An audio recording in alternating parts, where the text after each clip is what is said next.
Who's got two thumbs, a fox's shirt, and an impending sense of doom? This guy. Leicester City are in a bit of an appalling state of form right now, but we have a good chance to turn that around as we welcome a high-flying West Ham United side to the King Power Stadium. Can the Foxes turn around their form? I hope you'll figure out with me. It's Leicester City versus West Ham United. It's a watch-along. Won't you join us? Welcome to Leicester Fan TV. Are you ready for the show? Thanks to our sponsors, ADT Taxis, Everards, Pucka Pies, Pink Car Leasing, Leicester Riders, Hologram, The Fox's Arms, Peter's Pizzeria, Hope Against Cancer, and Newbie & Co. Estate Agents. We want your views, we want your comments, so join us live. 5, 4, 3, 2, 1.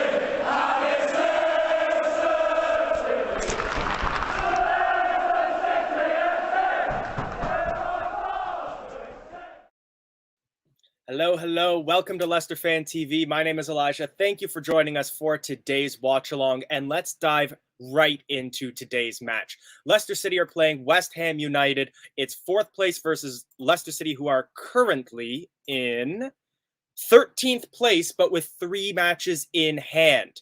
There's obviously a lot of debate going on as to whether or not Leicester City are currently still in a battle for Europe or in a battle against relegation.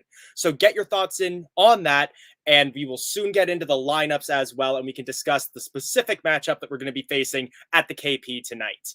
Let's get a few of the greetings in off the bat. Carmen, thanks for tuning in. Hayden and Braden, thank you all for tuning in. So get your early thoughts in on sort of Leicester City's current state of form. A couple interviews recently came out with Brendan Rodgers where he was shockingly honest about a lot of the form of the players, expectations around them, and a little bit around the future of the club as well.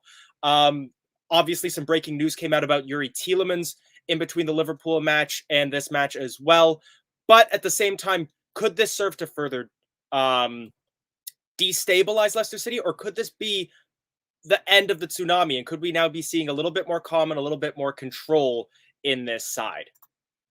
If you're watching on Facebook, there should be a link in the description of the video that you can click on so we can see your names and I can call you out properly. But yeah, someone is saying that if we lose, Rodgers is gone. A lot of people have been thinking of that, especially coming out of Nottingham. There were high expectations coming into Liverpool as well. In my opinion, I think we had a bit of a better performance there, but obviously still not good enough to get all 3 points. John, thanks for tuning in from Thailand.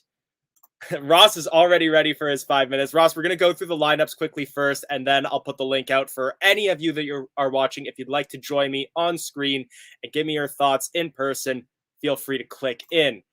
Callum Barnes saying we need 3 points today and nothing less. I don't think there's a single Foxes fan that will disagree with you on that. That's going to be critical for us to not only finally dissuade all of this talk around relegation, but to also put ourselves back into that chase for possibly a Europa League spot, or at least a Europa Conference League spot, given our matches in hand. Hayden agreeing with that Facebook user that if we lose today, Rodgers is going to have to go.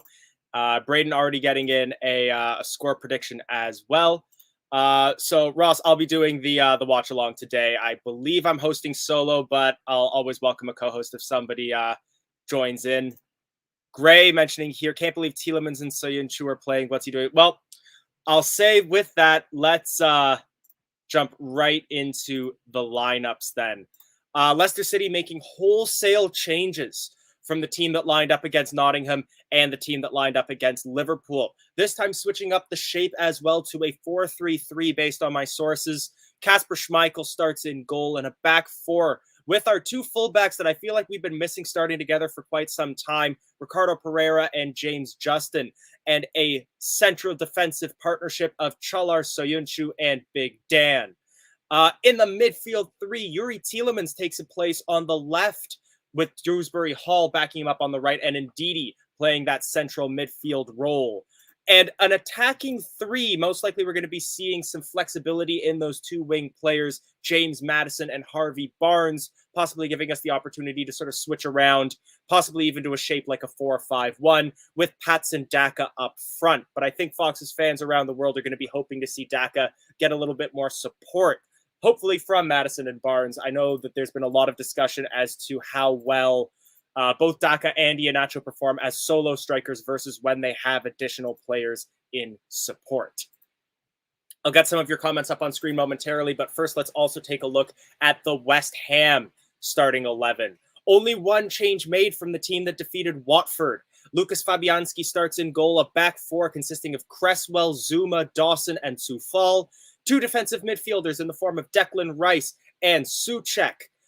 In the front midfield three is where we see the only change of the day, as Fornals moves to the left side and Lanzini steps in to replace Benrahma, who started against Watford, and Bowen takes his normal place on the right, all servicing Michail Antonio in the up front role.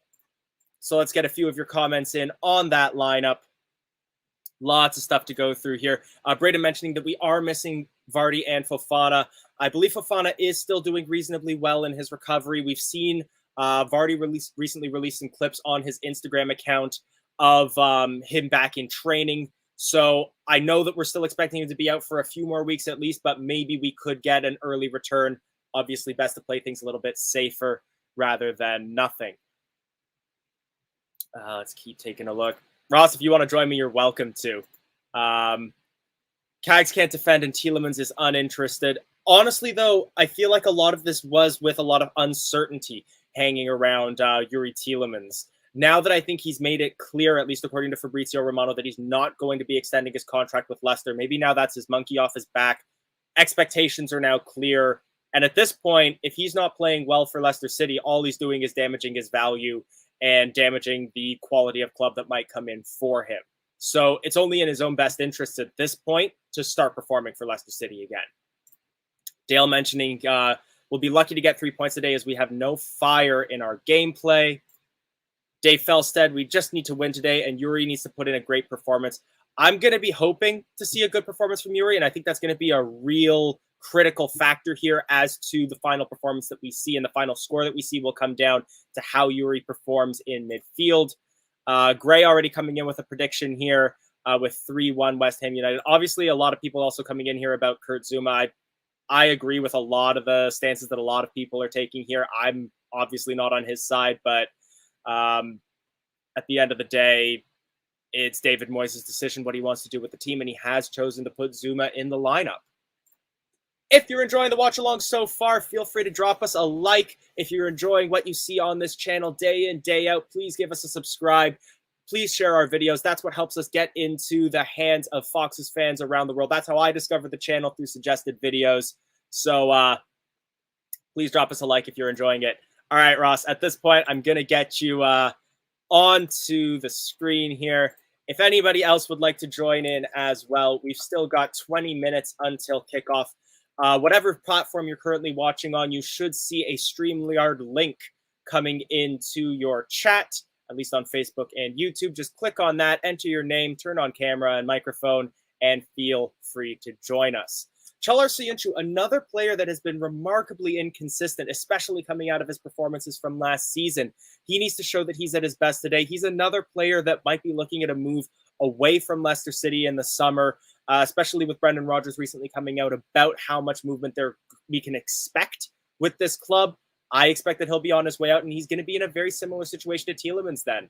If he wants to play consistent Champions League football, he needs to prove to Fox's fans and to the recruitment boards of any team that he wants to join that he is a Champions League caliber player. And at the moment, he has not been showing that. No worries, Ross. Link will be in the chat. Always just let me know again, and I can pop the link back in one more time. Jamie Todd, looking at the table after 21 games, would you believe we'd be sat in 13th? It's definitely been a woeful run from Leicester City, especially more recently, where we've been dropping some points that we really should have kept against Brighton and against Tottenham Hotspur as well. A lot of crumbling under pressure. However, at this point, we can't change where we are in the table. We just got to keep our heads high, keep loud in the stadium, and hope for the best day in, day out. Gray mentioning here they will get set pieces and high press, and we can't deal with that. It's definitely been Leicester City's Achilles heel through the entire season, is that when a team plays aggressively and they play a high press against us, our defense definitely tends to crumble. I'm not sure if that may have been what Wesley Fofana was so valuable for us. up until that match against Villarreal. Maybe he was that calming force in defense. Maybe it was that we're now missing a character like your Wes Morgans or your Christian Fuchses, even though they didn't play that much last season. But there's definitely been a big change in the mentality of our defense, and we just can't cope with these high presses. I'm really hoping that we can start to see some positive changes. Today would definitely be a day to start that, but we'll have to wait and see. Ross mentioning 4 wins in 18 is absolutely tragic. I don't think there's going to be a single person that will argue with you on that. Like I said, woeful form at the moment, and it's getting really hard to see where Leicester City are going to get points from. However, again, we as fans, all we can do is keep our heads up, keep the faith, and make noise in the stadium. So that's exactly what we're going to be doing as well. I don't want to get too much into the Kurt Zouma debate. I know that it's obviously a very hot topic, especially with the fact that we are playing West Ham today. Ultimately, what I want to say to this, and then just sort of put the topic to bed, is I do believe in punishing Kurt Zouma. I also believe in punishing any of these players that have committed racist speech or any sort of racist actions on the field as well. Football needs to be a sport where everybody feels welcome in any sort of space, be that in a fan-based space or in a player-based space. So at the end of the day, I don't think we can really use, I think it would be called a straw man argument here, that I don't think anybody is going to argue with you that racism is bad and needs to be eradicated from football. That doesn't excuse what Kurt Zouma has done. Braden mentioning that Hamza Chowdhury should be playing. I will use this as a bit of a segue into one of the things that I'm feeling positive about in the Leicester City lineup, which is I'm seeing a rather solid bench here. I didn't run through the names when I first had the lineup on screen, but we've got Albrighton, Ward, Iheanacho, Perez, Chowdhury, Vestergaard, Papi Mendy back in the lineup, Luke Thomas, and Ademola Lookman. And what I see there are names that can be brought on around the pitch. Whatever line ends up needing some boost here, we've got Perez that can come in up front. We've got Albrighton, Mendy that can come in midfield. We've got Vestergaard and Chowdhury who can come in the back line. Thomas as well, Lookman. It's one of our most solid benches that we've had in a very long time. And I realized that I said that against Nottingham Forest, but I still retain that positivity. I've got those blue tinted glasses on, and I'm feeling pretty good seeing that bench. At the end of the day, I don't think it's a reflection of his quality or current performances that he starts on the bench today, but I think part of that might be Brendan Rodgers trying to keep some of his cards in his pocket so that in the event that if we put our strongest lineup up front and it's not working for us, then we don't have a backup plan. Now we at least have a little bit in our pockets that can come into effect for us if we need to make some changes early on or at halftime. Dale Hines, they have Antonio Bowen and Forcell. I think that means Fornals against our dodgy defensive Amarte and Cags. I can only see this going one way. That is one worrying thing is that Amarte to an extent and Soyuncu absolutely are definitely confidence players. If they're not feeling like they're in a good run of form, then their performance on the pitch is going to be abysmal. If they're feeling good and they're feeling warmed up and they are ready for what's in front of them, they could be some of the best defenders in the Premier League. We haven't seen that from them in a little while. Dan Amarte a little bit more recently than we have from Soyuncu. But again, we don't know what goes on in that dressing room, so it's entirely possible that we'll see a good performance from them today. Thank you, Z. Yes, so I recently invested in some equipment. Photography is a part of what I do for a living, so I'm now actually using one of my older cameras instead of just the built-in webcam. Please let me know in the chat if it cuts out briefly, because I'm still figuring out how to get it to not reset every now and again. So if it suddenly cuts out briefly, please let me know in the chat. I will be working on making sure that that works well. I tested it out first against Nottingham Forest, and I'm hoping to make this my permanent camera setup in the future. Zouma just limped off in warm-up. Okay, I haven't seen that yet. My broadcaster has only just started showing things. They're currently showing an interview with Brendan Rodgers. But I'll keep an eye on that, and we'll keep you posted if there might need to be an audible called here in the lineup for West Ham United. Z predicting a 1-2 loss. We'll get into score predictions a little bit closer to kickoff. Still got another 13 minutes left, so we'll jump into that maybe in about 5-10 minutes. LCFC, great. Always get behind the team, and absolutely, come on, you fucks. That's, again, like I'm saying, the biggest thing here is that one of the things that I really don't want to see happen to us as a fan base is I don't want to see us slip into a really deep-rooted pessimism or even a toxicity to an extent. And that can happen very easily to any team when you're in an abysmal run of form. But if we can keep the positivity going, then we can keep the KP rocking, which is one thing that we have definitely been lacking in recent years, or not recent years, but in recent weeks, recent months. So if we can keep the positivity going, hopefully that will slip into the performances and the players as well. Absolutely, Hamza Chowdhury gives 100% in his performances. And again, I see him kind of in the same vein that I see Mark Albrighton. He's one of those players that you can always count on him to put in a performance and do incredibly well when you put him on, but he might not be the most consistent player if you put him on for the full 90 minutes, which is why he is indispensable in the squad for you to bring on as a substitute when you need to keep that energy level consistent for between 30 and 60 minutes. That's the kind of player that you can bring on. And Chowdhury can be that kind of player we're now discovering, both in defense and in defensive midfield. Mark Albrighton obviously can play that role in attacking midfield and up front. So looking like from the chat here that Kurt Zouma is no longer going to be starting. He's still shown in the starting lineup for my broadcaster, so I'm watching here in Canada. But as soon as I can see a replacement name or any sort of graphic showing that, I'll let you know who is going to be starting instead. But yeah, seeing a lot of people mentioning Zouma not starting. He dropped during warm-up, and now Diop is going to be coming in for West Ham. So let's take a quick look back at the West Ham lineup here. So with Diop gone, I think that's only going to really leave Johnson as a defensive backup for West Ham, unless they choose to play Yarmolenko, similar to how we've been playing Chowdhury, as that sort of possible center back replacement, but really a central defensive midfielder in the core.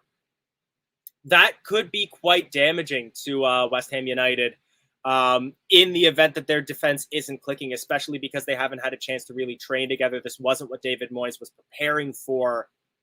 It would be a good sign for us coming into this. Jack Townsend, as a West Ham fan, you have one now that we have Diop starting. I'll tell you what, Jack, the link is in the chat. If you'd like to join us and give us a little bit of a Hammers perspective, I would happily welcome you on screen as well. I always like to get a little bit of an opposition perspective in here as well. Phil, thanks for tuning in. Good to see you. Let's hope Leicester can win. I think everybody with a fox on their chest today is going to be hoping for that. Z, I hope the fans are supportive, less booing and more cheering for the team. Yeah, admittedly, I'm a fan that I haven't gotten to go to the KP yet. I was hoping to go this season, but obviously the everything going on right now has kept me from heading over. But I've heard that the atmosphere has been lacking lately, and I would love to see some passion from the fans that can really translate back into the players as well. LCFC Gray, £2 super chat. Hopefully it's a good game. Thank you so much for that. If you are enjoying what you're watching, if you drop us a super chat, what that helps us do is sort of pay the back end operations of this. All the people that you see on screen, we do this on a volunteer basis, so that money just goes into helping us get equipment for the people that are out in England and helping us to pay for the streaming service that we use to broadcast. Hopefully we finally sorted our defense to defend set pieces. I know there's been a lot of rightful criticism placed on Kolo Toure for the way that we have defended set pieces.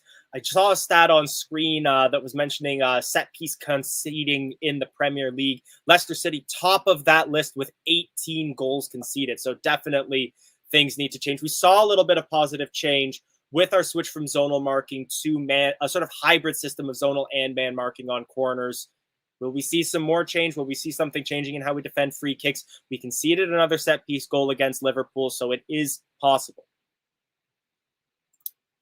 Dodger Channel, is today the time for Daka to prove himself in the Prem today after good showings in Europe? There was a little bit of discussion after the Liverpool match about how Patson Daka has performed very well in European competitions, but hasn't really shown that level in the Premier League, and possibly some of that could be due to a little bit more intensity, a little bit more speed and physicality in the Premier League versus in European competitions. It's not really a difference in quality, but just a difference in the way that those teams play, especially because he came from a different European league. He doesn't have that English experience. He'll need time to get settled, and hopefully he'll get settled sooner rather than later. I've seen Jono join in. So I will add him on momentarily. Let me just put the link back in one more time. We've got 8 more minutes before for kickoff. So we'll talk score predictions very soon as well. But Jono, if you're ready, I will pop you on screen. How are you feeling today? Like, not even nervous. I just know we're going to lose. I know you came in with a little bit of a similar feeling against Nottingham as well, and you were vindicated for all the wrong reasons. That's proven right. Kind of get into score predictions. So how are you thinking today is going to end, and who do you see being the key players and the key roles to be taken here on either team? Did you watch Jamie's stream? I haven't yet, because that would have been about like 4 or 5 in the morning for me, and I woke up and started setting up for this stream. I said we'll lose 6-0. 6-0. We're going to get absolutely hammered, literally by the hammers. So I'm guessing you're going to be seeing some risks with the center back partnership then of Amarte and Cags. How do you think they're going to perform against Michail Antonio? And if you're predicting a 6-0 loss, where do you see there being a sort of mismatch in that matchup? We just haven't been defensively strong all season, no matter who we play at the back, no matter formations or who we partnerships. We're never solid. Our aim, as Michael's always been saying, is we need to score more than we concede. And we've not been scoring recently. We've scored, you know, 2 against, was it 3 against Spurs wasn't good enough. So it's 1 against Brighton wasn't good enough. Scored 1 against Forest wasn't good enough. We need to be scoring 4 goals or more to win a match, and we're not doing it. Now, one key difference that I will bring up for today's match versus other matches, and Dodger Channel kind of brought this up a little bit as well. Patson Daka didn't perform that well against Liverpool because he didn't get that many chances. He was playing solo as a striker. And mentioning here in Europe, he was best in a front 2 with Nacho. He doesn't do as well on his own. He's not on his own today. Today he has both Matters and Barnes backing him up in a front 3. Yeah, we've been very hit or miss with a 4-3-3, but do you see a possibility of Daka getting a goal or 2 with the support of 2 players around him? I don't know.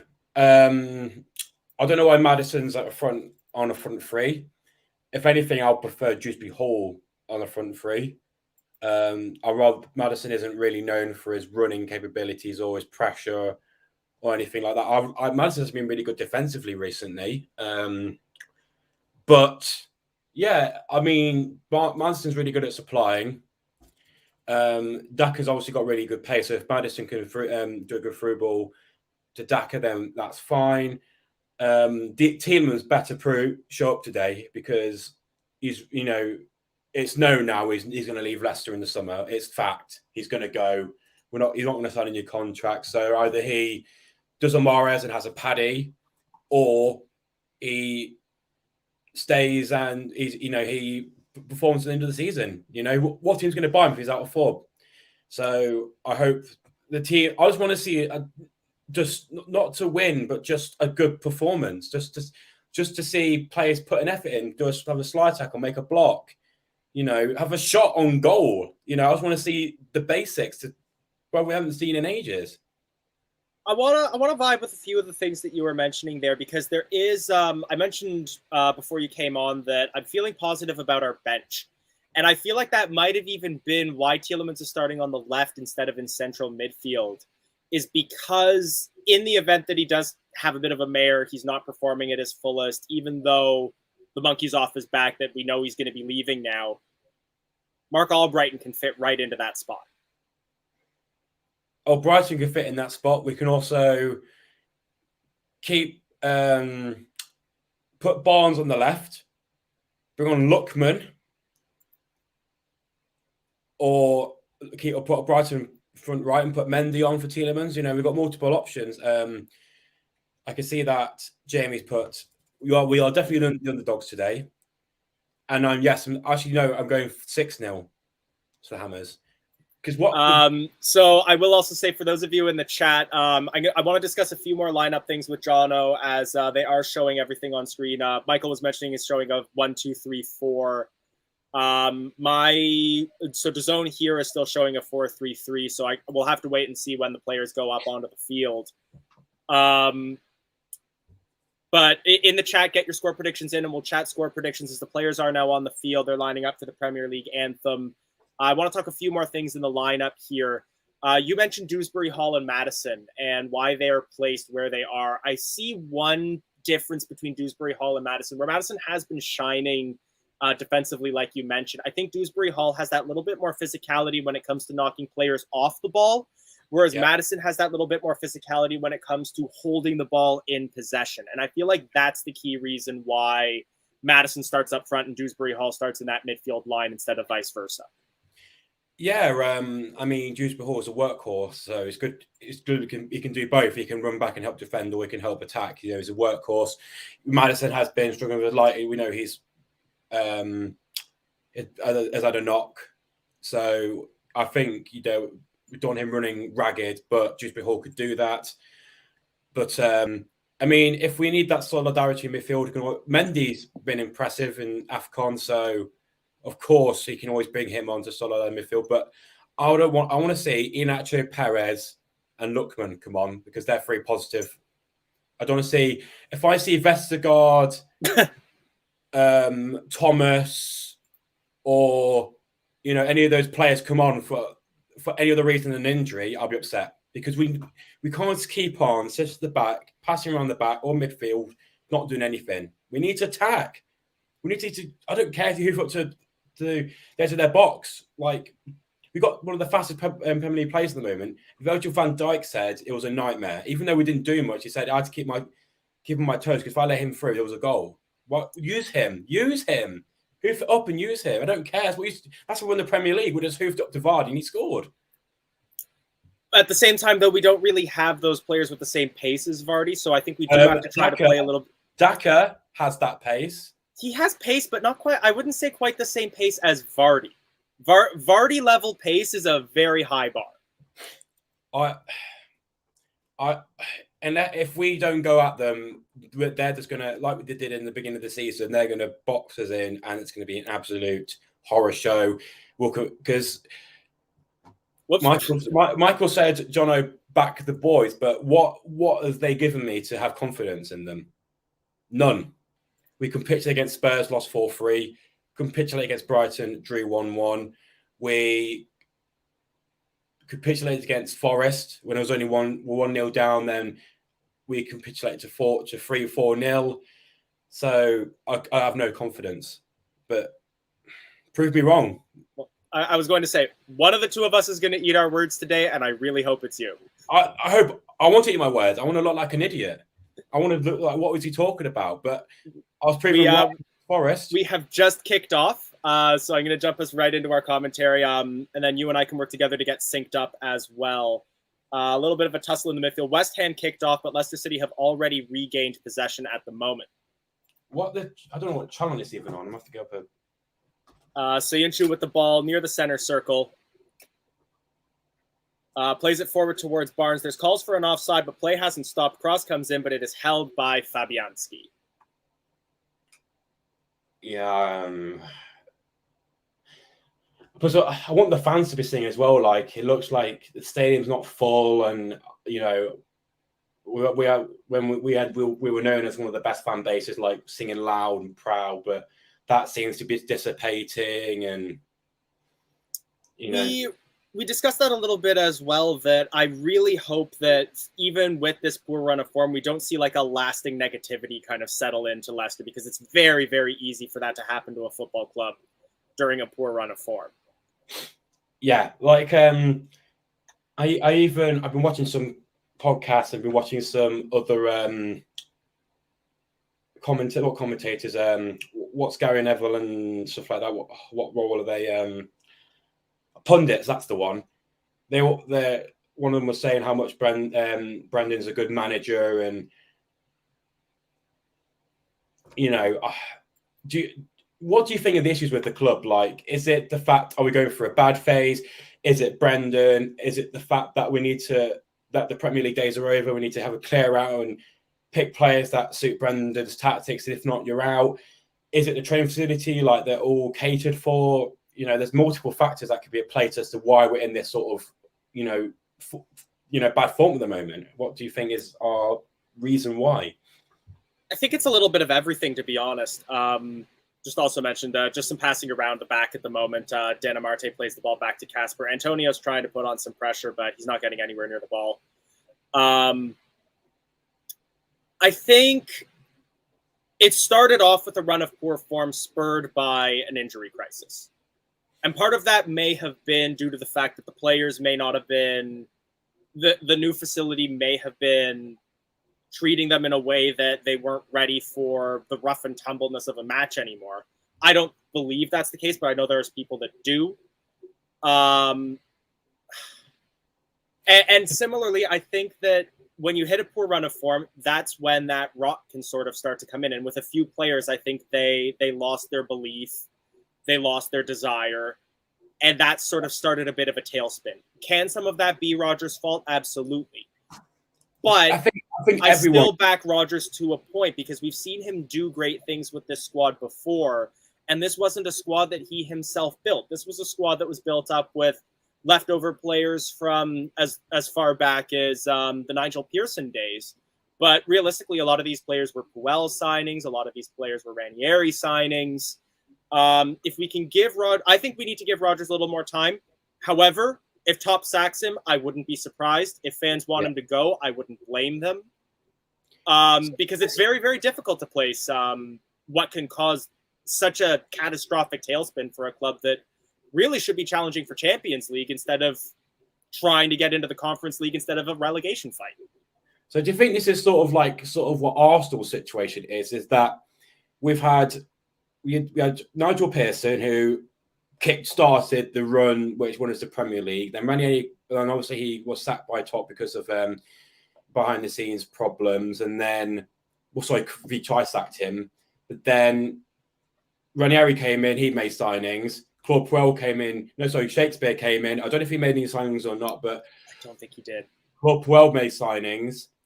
Brendan's come in. So we've had three or four managers that could have made signings. And is it the time when now these players aren't gelling together and Brendan needs his own players that he wants and gets rid of all the players that Claude Puel got and Ranieri got and get players that he wants so he can move forward? Because that's what it sounded like in a press conference, because he said some players we need to get rid of. We basically said some players need to go. One of them is Tielemans. He wants to go. He's going. Sunchu might be one of them. So I agree. However, I realize how dangerous that is, because a lot of our best players were Claude Puel signings. Yeah.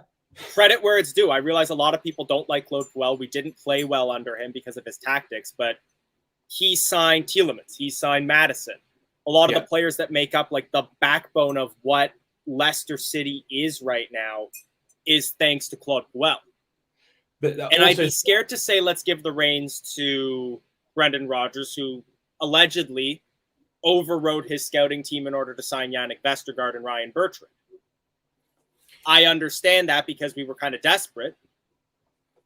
But do I then want to place full trust in him if that's his recruiting style? What worries me is the signings that Brendan's made, two of them are already a flop, automatically. Yes, they'll panic buys, but Vestergaard and Bertrand aren't in fixtures. They're not even against Forest, they weren't even played.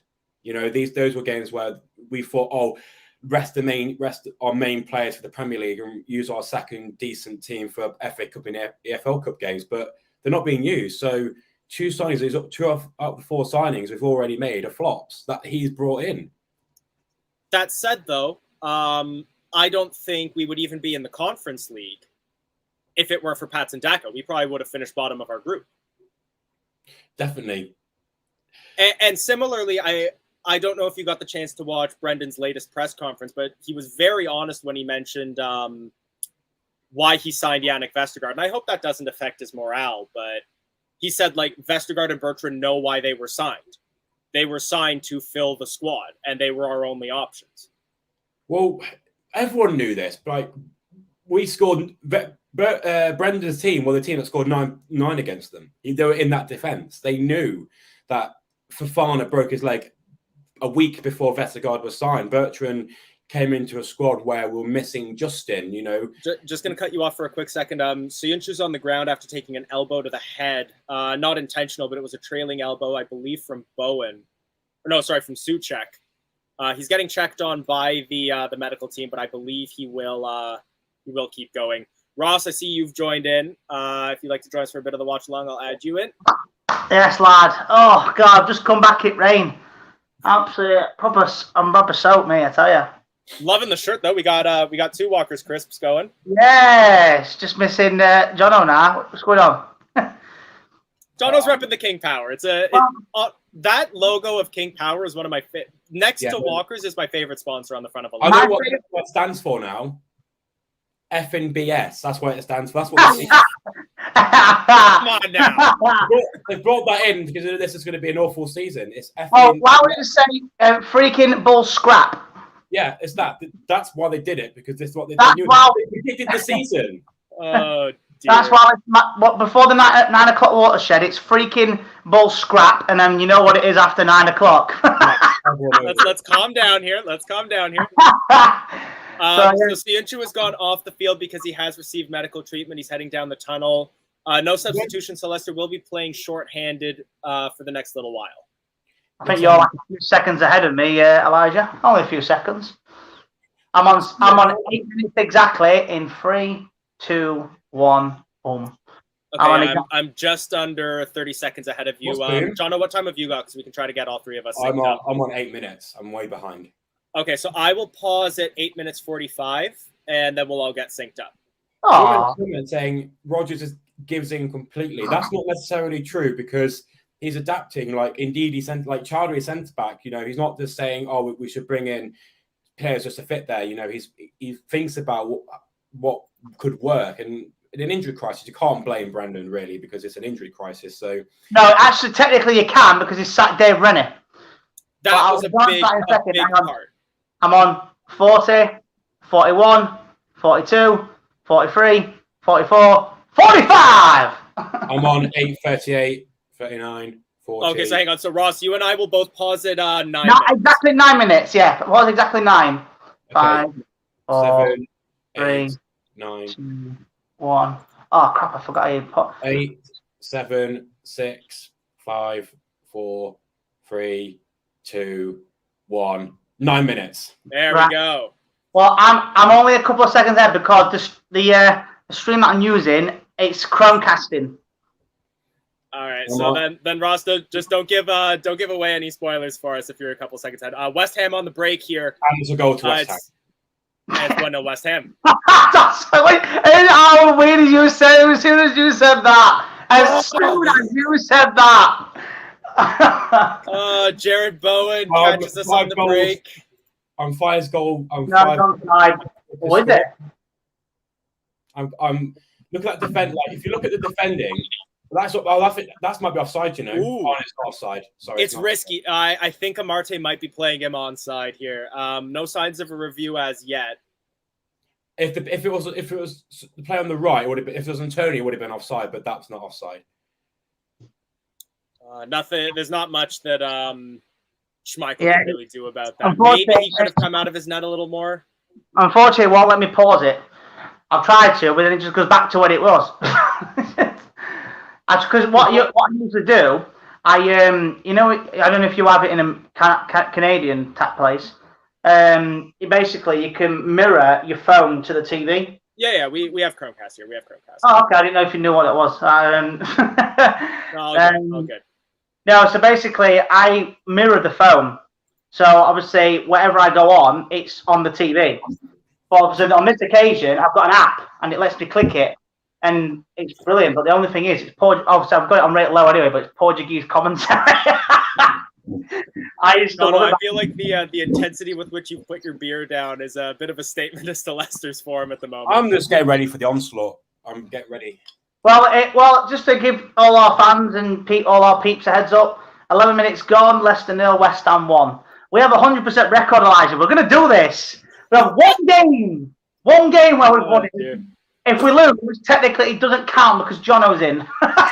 Now, actually, speaking of Leicester's form, one other big thing that I want to discuss, and I think we were mentioning it before, like the fact that we had to drop King Power from our shirts is a big symptom of it. We're broke. And I think that has been a significant hamper on Leicester City's abilities right now because we can't offer big money contracts to our bigger players right now.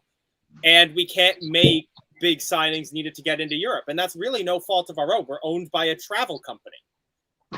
We're going to be in a bit of a financial slump for the next few seasons. And one big thing that the Sriwadhanapapa family have prioritized is keeping the club stable. They're not going to put us into debt like Mandaric did. Well, look at Barcelona, you know. They're in debt, but yeah, they can sign players. Right. I know we're not the same level of Barcelona, but hear me out. Like 5-6 years ago, they could buy anyone. They had the pull because they're in Champions League, they're winning everything, and they could give a player £400,000 a week easily. But look where it's got them; it's bitten them in the ass now. They're poor. Leicester City coming forward on a break here, but it's just overcooked. Barnes can't get there, and it goes out for a goal kick. I'd rather have Top is sensible. He wouldn't put Leicester in a financial deficit, but like. We've got players like we could sell Tielemans, Soyuncu. Who else wants to leave? Maddison might want to go to Arsenal.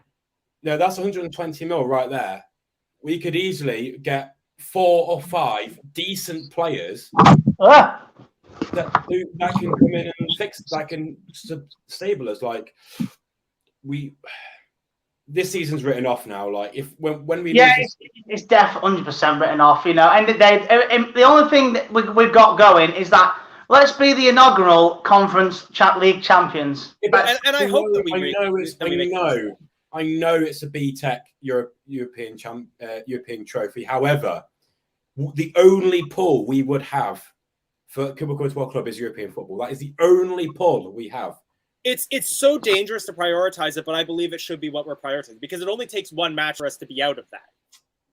But we're not getting Europe through the league. No, we're not. If you asked me like 3-4 matches ago, I would have said that we could have finished 7th and gotten Conference League. Realistically, I think we're going to finish between 8th and 10th. I think we're going to finish 14th, 15th at this rate. Honestly, what are we seeing that shows we could do that? Absolutely zilch. Tell me what are we doing in this game right now to show that we could be higher than 15th? We're losing 1-0 while we're passing the ball around midfield. We must lose the ball again to almost Antonio on a counter attack. We can't get past our own half.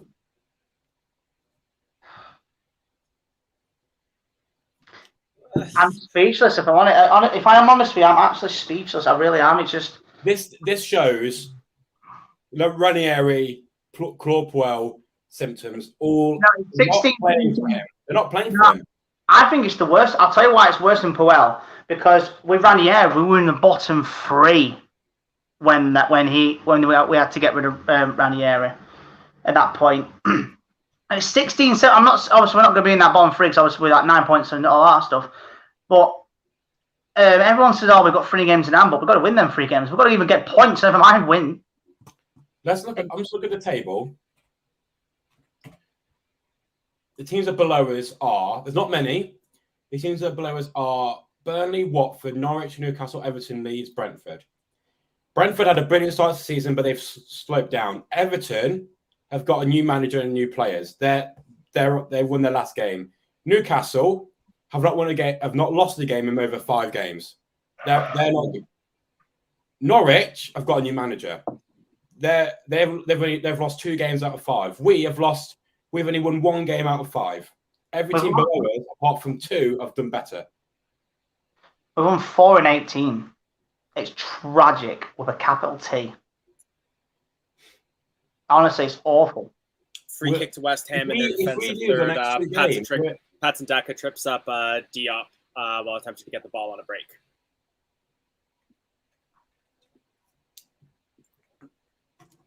I'd rather where's Daka? We bought Daka. Oh, we're not even utilising him. Hoof it up. Just hoof it. Make Daka make a mistake. Use Daka to use them. Oh, don't touches like Furious this match. Barnes had 1 touch. Daka's had 4. Schmeichel's had more touches. Schmeichel's had more touches down our forwards. What is that? It's been 15 minutes. Just out of curiosity, what minute are you on? I'm on 16:35. I'm on 16:23. 16:25. Right, okay. On the same time. Just for the record, anytime we're out here just discussing things like form and the future of It's the club, nothing's happening. it means there's nothing exciting happening on the pitch. We'll keep you updated if any exciting plays happen. Honestly, last week, the most exciting thing last week was my Chip Butty. Yeah, actually, it was. I was mentioning I've learned some English from your sandwich. Because I've heard of Chip Buddy. I'd never heard the term Chip Cobb before. Oh no! Oh no! We're gonna have this debate again. If Tom was here, we'd have a right debate. Now, basically, a lot of people, everyone around the UK, everyone calls it a different word. So, round my way, we call it Chip Butty. Round Leicester's way, Sausage Midlands, they call it Chip Cobb. Yeah. Around Wigan, around Lancashire, they call this is even worse. They call it. Oh no! Oh, Jesus. What did you just say? Oh! They call it a bomb. Bomb cake. That's what they call it. Love it. I mean, I mentioned again, if you handed me that here in Canada, I would call that a French fry sandwich. If you want to get hit with like the weirdest terms, if you took that to like Louisiana, like southeastern United States, that's a po' boy. Like, if you look at these stats, right? Hear me out, right? The probability of winning: West Ham 65, Leicester 15. Shots: West Ham 1, they've scored 1. Possession: we've had 67% possession. They've had 63 passes. We've had 130. Same pass accuracy. So they're doubling our stats. But also West Ham coming forward right now. Lanzini passes it out onto the wing towards Cresswell. Cresswell crosses it in, but it's blocked by Ricardo and will roll back as far as Rice. Rice holding possession. He plays it back across their back line into the center circle towards Dawson. Do you think Brendan's philosophy is if we hold possession, we can't concede and we can take the ball forwards? Do you think that's his philosophy? I think so, yeah. I definitely think so. I want to be a little more optimistic than that. I feel like it's more that he wants to hold possession until there's an open through ball to play, but we haven't been making that open through ball, and we just get caught out in possession before we can play it. But what's the point of buying Daka if you're not doing those overhead balls? Why? We could have just bought Andy Carroll. I'm still here. I'm just figuring out something. Carroll. If we're not utilising Daka's speed and aggression, we could have bought Andy Carroll. You know, we could, because he's doing the same job. He's not running anywhere. That's true. Quick question. Let's me pause it now. I'm on 1940. Okay, pause it at 20 minutes and we'll get synced back up. Yeah, I'm on. Yeah, I'll let you know when I'm at 20. It lets me do it, so I'm going to try and do it. I'll pause it at 20. Okay. Jono, you might have to pause for like a second or two for me as well. I'm currently at 1951. I'm on 53, 54, 5, 6, 7. Okay, no, you and I are synced up. 9, 20 minutes. And there we go. Ross, your headset's he's gone. And there goes Ross. Well, at least he's synced up with us when he gets back in.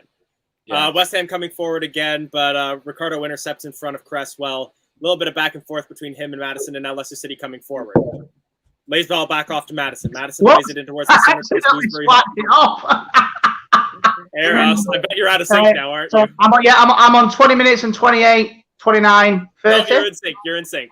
Yeah! We sound like that band in sync. There we go. I keep my game on mute so that we can all, so that I hear. Yeah, mine's on like 2 volume, but all I hear is like Portuguese, thing. I have no idea. The fans are booing apparently. Here comes Ndidi. Our heat map. This is the pitch. Our heat map is here. Speaking of that, the cat kicker, like I said, he doesn't deserve a mention. Apparently, he's ill. So I wonder if Top Cat got to him beforehand. Leicester City coming forward, but Barnes gets tackled just enough before he can get the shot off, and it trickles into the hands of Fabianski. So if you're just joining us, 21 minutes and 20 seconds in, hopefully it's still bloody synced. It's Leicester City 0, West Ham United 1. The goal scorer from Jared Bowen. We'll just call him Gary. I could play better on FIFA. If I was trying to play us on the FIFA, we could do better. Speaking of FIFA, just while we're off topic a second, if anyone does play FIFA, Skillage from Tielemans there. No? Is that Tielemans? There's also a lovely tackle that just goes in and a through ball that is looking for Patson Daka. He's challenging Steve. Fabianski just gets there ahead of Patson Daka, but the first really dangerous chance for Leicester City. And it was a matter of inches there. Fabianski getting there first. If Daka can get one touch on that ball, it's level. Mm-hmm. It's a free kick to West Ham near the halfway line. Yeah, so anyone that plays FIFA, there's Future Star Cards, which is my favourite promo of the year on FIFA. And Pat's, I'm disappointed he's got one, and let me tell you why. I wanted it to be Thomas or Dewsbury Hall because he's already got that Winter Wildcard one that Daka's got, so he didn't need a Future Star one. That's the only reason. However, I will still buy it. I will still get it. It's going to end with "I'll buy it anyways." LCSD Great mentioning at last a ball over the top. Could be. Do it again. Do it again. Coming forward again. Dewsbury Hall doesn't play back, and he plays it out onto the wing. And here comes Barnes on the ball. Barnes on the left-hand side, cuts inside. He's going to go for goal. Gets past the second man. Tielemans tries to play the ball up and over, and they'll head it out for a corner kick. Fabianski won't get it. Dewsbury Hall is playing, isn't he? Dewsbury Hall is playing. He's playing right midfield, I believe. Let's create our own atmosphere. I need to see improvement first before I can even consider cheering. Right. I normally would, but I know I'll cheer if we score. I know for a fact if we try to do a chant, we'll all be out of sync, and it's just going to be a monstrosity. Well, not exactly. It'll be half and half. Well, last time we don't give anything away. We end up scoring. But we're on Matters on the ball. Daka has open space in the middle of the penalty area right now. High looping cross comes in, looking for Soyuncu. Antonio gets there ahead of it, and it's out for a throw-in. Isn't that comment ironic? We lost to a championship team a week ago. Badly. Not just we did lost, we lost badly. Yeah. Ricardo throws the ball to Tielemans, and we put the ball back. I'd rather have lost to Boreham Wood than Forest. Hey, just you watch. Boreham Wood, FA Cup winners. Oh my God, if that happens. Right, I tell you what, Elijah. If that happens, you shave your head live on Leicester Fan TV. Oh, I have too much hair to do that. Don't do it. Don't do it. We'll do it. Eat a chili. Eat a hot chili. I'll do that. I'll do that. It's Boreham Wood. It's not like it's Man United. It's like Chelsea or anyone. It's Boreham bloody Wood. You know the fact that the moment we make a bet like that, it'll happen. It will happen. That is true. I bet Leicester will win 2-1. If Pompey can win the FA Cup, Dewsbury Hall plays a corner in. Oh! Get it away. Nearly, though. Ball goes back to Dewsbury Hall. He gets past one. Can't get past corner kick to Leicester City. Leicester! Turn me flab about. Come on, let's start with a 100% record with the free. Start like this. Why do we start like we've just taken a nap and now we're playing? You've got the Canadian, the Geordie, and the Yorkshireman together. One thing I have just noticed: we have the triangular corner flags now. We do. What the hell? What's going on? Ball played short to Madison. Ball to Tielemans. Cross comes in. He can't beat the first man. Hoofed up by Ricardo to stop the counter attack, but that will only fall towards, I think that's Cresswell. But West Ham are now counter-attacking with Declan Rice. Now they counter. West Ham coming forward through Rice. Declan Fried Rice here on the ball on the right-hand side. Rice plays a cross in. Fornals is open. He collects the ball on the outside of the penalty area. He's played into the corner. Oh dear, Bowen gets around. He takes a shot. It's blocked by Amate. Great block again. Ball falls back towards Fornals. Oh my God! Check nearly gets a chance on the outside of the box. Diop heads the ball back over. It's bouncing around all over the place. Fornals in a lot of open space in the corner of the penalty area. Plays it across goal. Cleared by Soyuncu, but only into Madison's back, and the ball will fall to Cresswell. I'll take a breather. Free kick as Ricardo gets knocked over. Brilliant, I'll class that, Elijah. Oh, no, brilliant. I was wondering when you're going to come up for air. I can handle the quick talking. The problem is they pass the ball around so quickly, and I'm looking at the numbers on the back. Like, who's number 23? Who's number 15? You know what you sounded like then? You sounded like a Formula 1 commentator. Do you know when they're trying to pass by? Trying to pass around the corners? Ross, I'm going to see how many SBCs I can do before we attack again. Yeah, all right. Xbox or PS4 or PS5 or PC. Oh, PC. Oh, shame we can't do what's it called? Crossplay. We're in sick to player. But yeah, I'm going to see how many we can do. So you need goal players. I did that. You know the tokens. I did the 85-10 play, and I only got to Stegen and Lewandowski. I'm going to put myself in the middle here. I'm going to flank myself with this FIFA chat, so I'll cover the commentary. Yes. What's happening now is that West Ham have just got the ball in midfield, trying to bring Leicester out so they can lob it over us and score again. You've nailed it. Like they're waiting. They're just happy to hold the ball, and the moment that we come out and challenge, that's when they come forward, and that's what they're doing right now with Cresswell on the wing. Well, just gets around Tielemans, and he's coming forward, but he's also marked by Ricardo. Can't get past Ricardo, but now that's this is tussle for the ball. To Leicester. Do you know what? I was thinking about this other day, West Ham games. Now, the year we survived, the Great Escape, 14, our first win in so many months was against West Ham, and after that we won 6. So in the 9 games that we had, including West Ham, we won 7 out of 9. Why can't we? How many went 1-0 down as well? Nothing. How many went 1-0 down as well? And a good ball kick upfield, and a good header from. There's 60 minutes left in this match. Oh, very proud to be here. I'll eat my words at full time when we lose, but we still got time. I love how you said when we lose, not if. I know. Corner. Madison plays the ball off Cresswell, and it's a corner. Yeah, so you can be the man. I want to do something silly, like I don't know, like it. Every goal we score, I'll put another Leicester top on over the one I'm currently wearing, or something. So basically, you're just wearing one top, then. You shush. If Leicester score, have you got any chilies at home? I haven't. No. I don't at the moment. No. Oh, Justin's on the ground. Justin's on the ground. Looks like he might have pulled his hamstring. Elijah, have you got TikTok? I don't. Oh shit! Is that Thomas? That is Thomas, isn't it? That looks like Thomas. Yeah, he's not. Brilliant.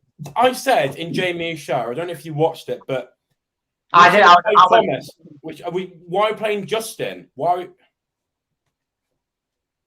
No idea. Last 50 play Justin. I'm reading comments. Get some comments up. Oh dear, Justin's gone down. I would buy his notepad just to see what on earth he's writing. Don't concede. Send some hot chilies to Canada. I'll buy you. I'll order Carolina Reaper to your house. Oh dear. You've had do you know what that is? Yeah, I know that. I know the thing is, I like spicy food. I won't be able to eat a whole pepper. I'll go nuts with that. He's gone. Just cut out. Yeah, he says something about webcam. I'm like, what's going on? There I am. That's what I was mentioning before. So I'm using an actual photographer's camera as my webcam here, and occasionally it cuts out. Can you still hear me when that happens? Yes, we can see you. Is that we're like John? We can see you. Just to confirm, Justin is injured and off for Luke Thomas. Yeah. Yep, that is a confirmed substitution. You're like the Jim Ross of this. You're JR. I'll be Paul Heyman, and Jono can just be Jono. No, it could be Taz. Oh dear. I've almost done one SBC, by the way. And what SBC was that? I've done that left back from Tottenham. Corner comes in swinger, sorry. No! Oh. We nearly won the header there, but the ball goes all the way back to Kasper Schmeichel. So basically, there's a guy on TikTok. It's a famous Leicester fan. He's called Daddy Dork, and he does a famous dance. He does like with his knees and stuff. If we score, I'll do that. What minute are we doing the round of applause for? Bernie, I'm not yeah. sure. I actually don't know, but I've seen it. Just coming away from the game a second. Simon, for anyone that's got Simon Marlowe on Facebook, have a look at his post. It's a really touching tribute. There's a Bernie hat and some flowers on his seat where he used to sit. It's really, really touching. Obviously, I know it's raining and stuff. It's really nice. West Ham on the counter attack here. What would you think Vichai would think if you were seeing the club in this state right now? I mean, it was a West weird. Hang on, West Ham coming forward again. It's Cresswell on the inside of the penalty area. His cross is blocked by Maddison, and it's a corner to West Ham. I was going to say Maddison's been really good defensive recently. He just come back and put his body on the line, which I don't see. You got in the stadium. Might actually hear our fans do something if it was. Oh, thank you. I appreciate that. So you ever out making noise at Rotherham matches? Well, do you know what's funny? I watched that game today, Rotherham Sheffield Wednesday, because obviously my two best friends are Rotherham fans, and obviously they beat Sheffield Wednesday today, which is literally a bus ride. There you go. So, but you know, like how Canada and America is like right close to each other. It's not as at distance as yours. I understand regional rivalries. Oh, I don't know. So I'm Canadian. I'm not clueless. Cross comes in from West Ham. It's an outswinger, but doesn't find anybody. On the outside of the penalty area, it's collected. Fornals with the ball. He plays it wide, probably looking for Cresswell. Cresswell collects, fakes his cross, but Ricardo is smart to him, forces Cresswell to turn around. Oh, that's nasty by Maddison on Fornals. Fornals hits the deck. I'd be surprised to see him not go into the book, but it looks like Maddison gets away with it. What are we going to say, Jono? Oh, yeah. Yeah, it's a kneecap to kneecap there. Ouch. But yeah, I watched it. We're at Sheffield Wednesday today, and Rotherham won 2-0. My best friend, he was watching it. He works in a betting shop, and because he couldn't go to the game, so he watched it.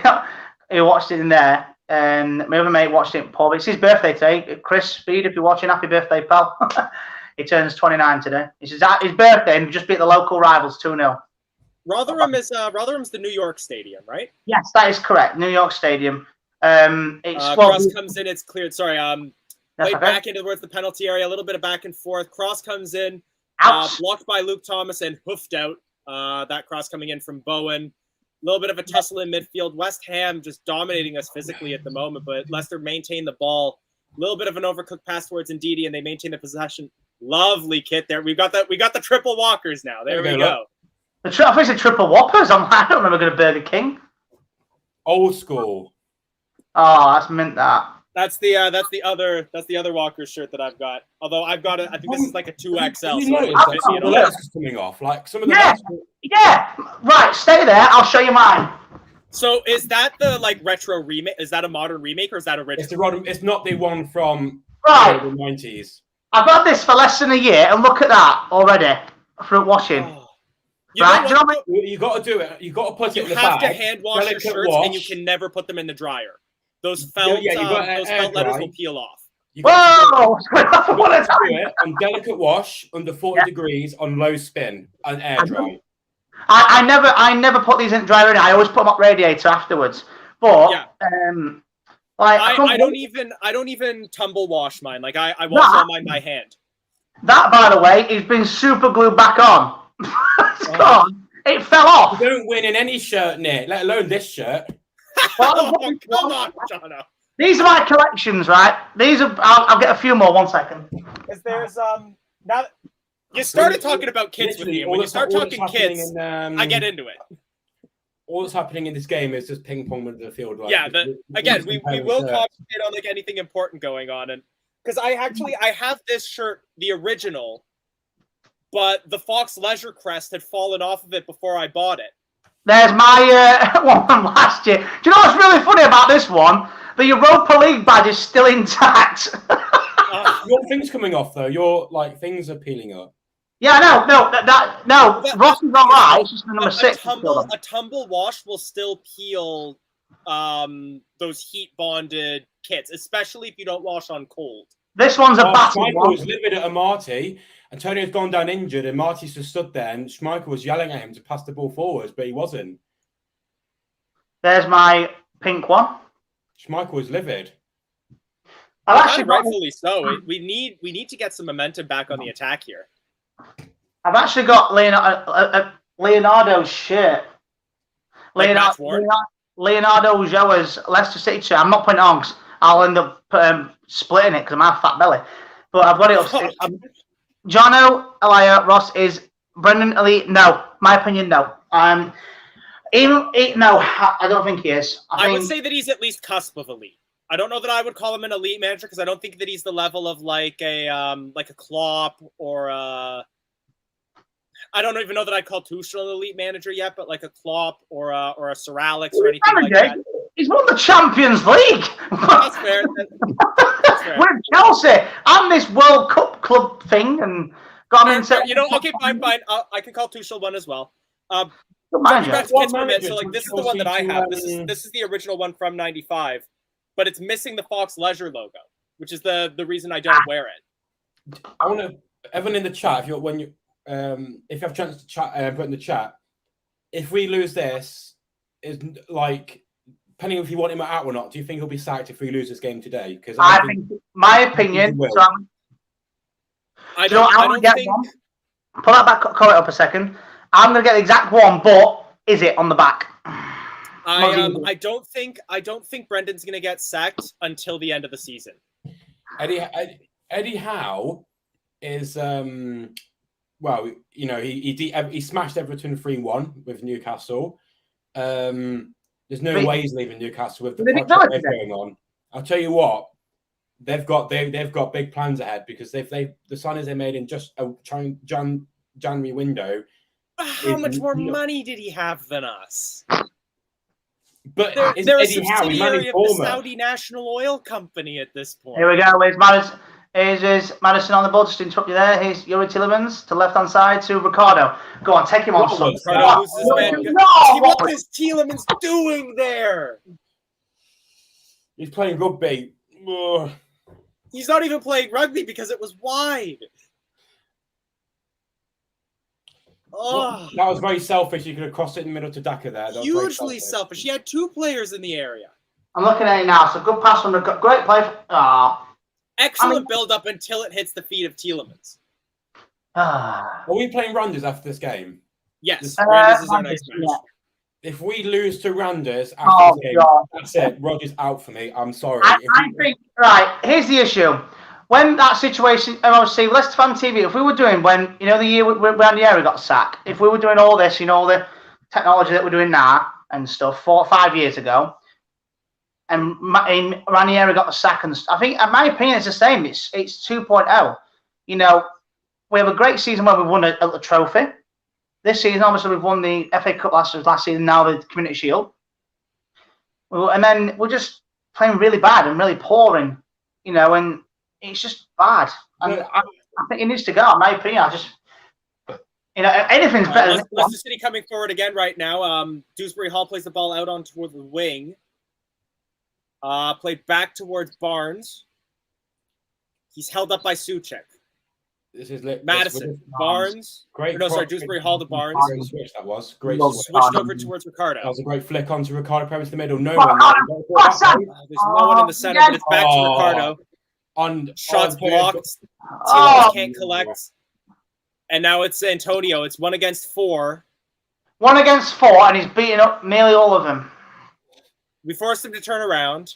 The problem we have is that even though we have had a lot of success in the last, 8 years, we haven't had a long-term, we haven't got a Klopp, we haven't got a Pep, you know, not in terms of their quality, but in terms of Arsene Wenger, they've been that club for long. We don't have a long manager. Harvey Barnes cuts into the area, takes a shot from distance, and it's not terrible. It's not good, but it's not terrible. Well, it's not good. Do you think Brendan's the Nick, one? I don't want anyone else from Southampton. No, it doesn't work. You know. Do you know what? Here's one then. Okay. We're not a second-hand shot for Southampton. Okay, isn't it? Now, but everyone that's watching, be realistic, right? If Rodgers was to leave or get sacked, let's say let's say after this game, for example, he gets sacked after this game, right? Happens. Who would you have, and be realistic, and why? Graham Potter. Easy. Okay, fair enough. I don't see us taking Graham Potter from Brighton, though. He's got a point. I don't see us being able to pull him. There's one manager. There's one manager who could pay, if we're in a relegation battle. There's one. Oh, West Ham on the attack. If you're about to say Big Sam, then fair enough. I was about to say if Big Sam. I can't have Big Sam. At that point, you might as well take Woy. Okay, Solskjaer is realistic. Let's see what everyone's put in. Realistically, Steve Cooper. Oh my God. From Burnley. Burnley. He's been trying to keep Burnley up for the past 5 years, just managing it. We don't want to be in that situation. Scott Parker. I don't think, because Scott Parker hasn't performed well in the Prem. He had some class players at Fulham, and he still got relegated. Here comes Madison. Oh, that's all. We have a different model now. Barnes. We have Rudkin as director of football. To be honest, this club has had some weird managers over the years. Nice, nice pass from Dakin and Ricardo. Cross comes in, but it can't. That's another thing, is that West Ham have some big defenders. Absolutely. In the last 10 minutes, but it's not been good enough. Penalty. That's a penalty wrap. Towards Dewsbury Hall. He's pulled down. Surely, no penalty given. What? I just realised these comments. That, bearing in mind we're a minute behind, so we're best not look at the penalty. That's a free kick. It's not inside the box. We best not look at these comments then. You know what? And also seeing that review, I think he may have gotten the ball first. Let's have a look. Yeah, I think he got ball. Very narrow. Yeah, they're not stopping the game. They're not reviewing it. If there's any comments come up, Elijah, that say anything's happened, don't put them up, because remember, we're all us three are a minute behind. Look, we were like a minute and a half behind with Nottingham as well. Oh, right. Well, even on BBC. Now a penalty's called for a handball. Yes! Penalty, yes! Penalty! I need to see the replay on that. Okay, so guys, we were talking about doing a chant. We did that. Yeah, he sticks out an elbow. No doubt penalty there. What was Cresswell thinking? Who's having it though? Because Tillemans has 100. Don't love any comments. Get rid of the comments. Like full screen your thing. Get rid of the comments. We want to see. I am. I'm looking at the banners.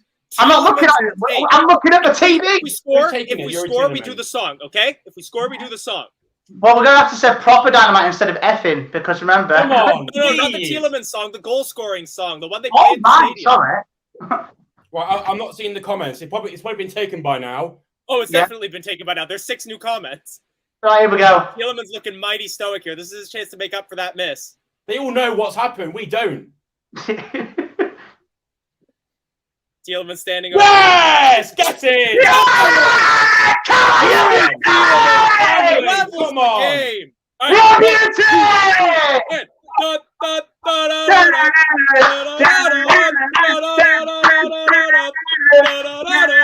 Leicester City 1, West Ham 1.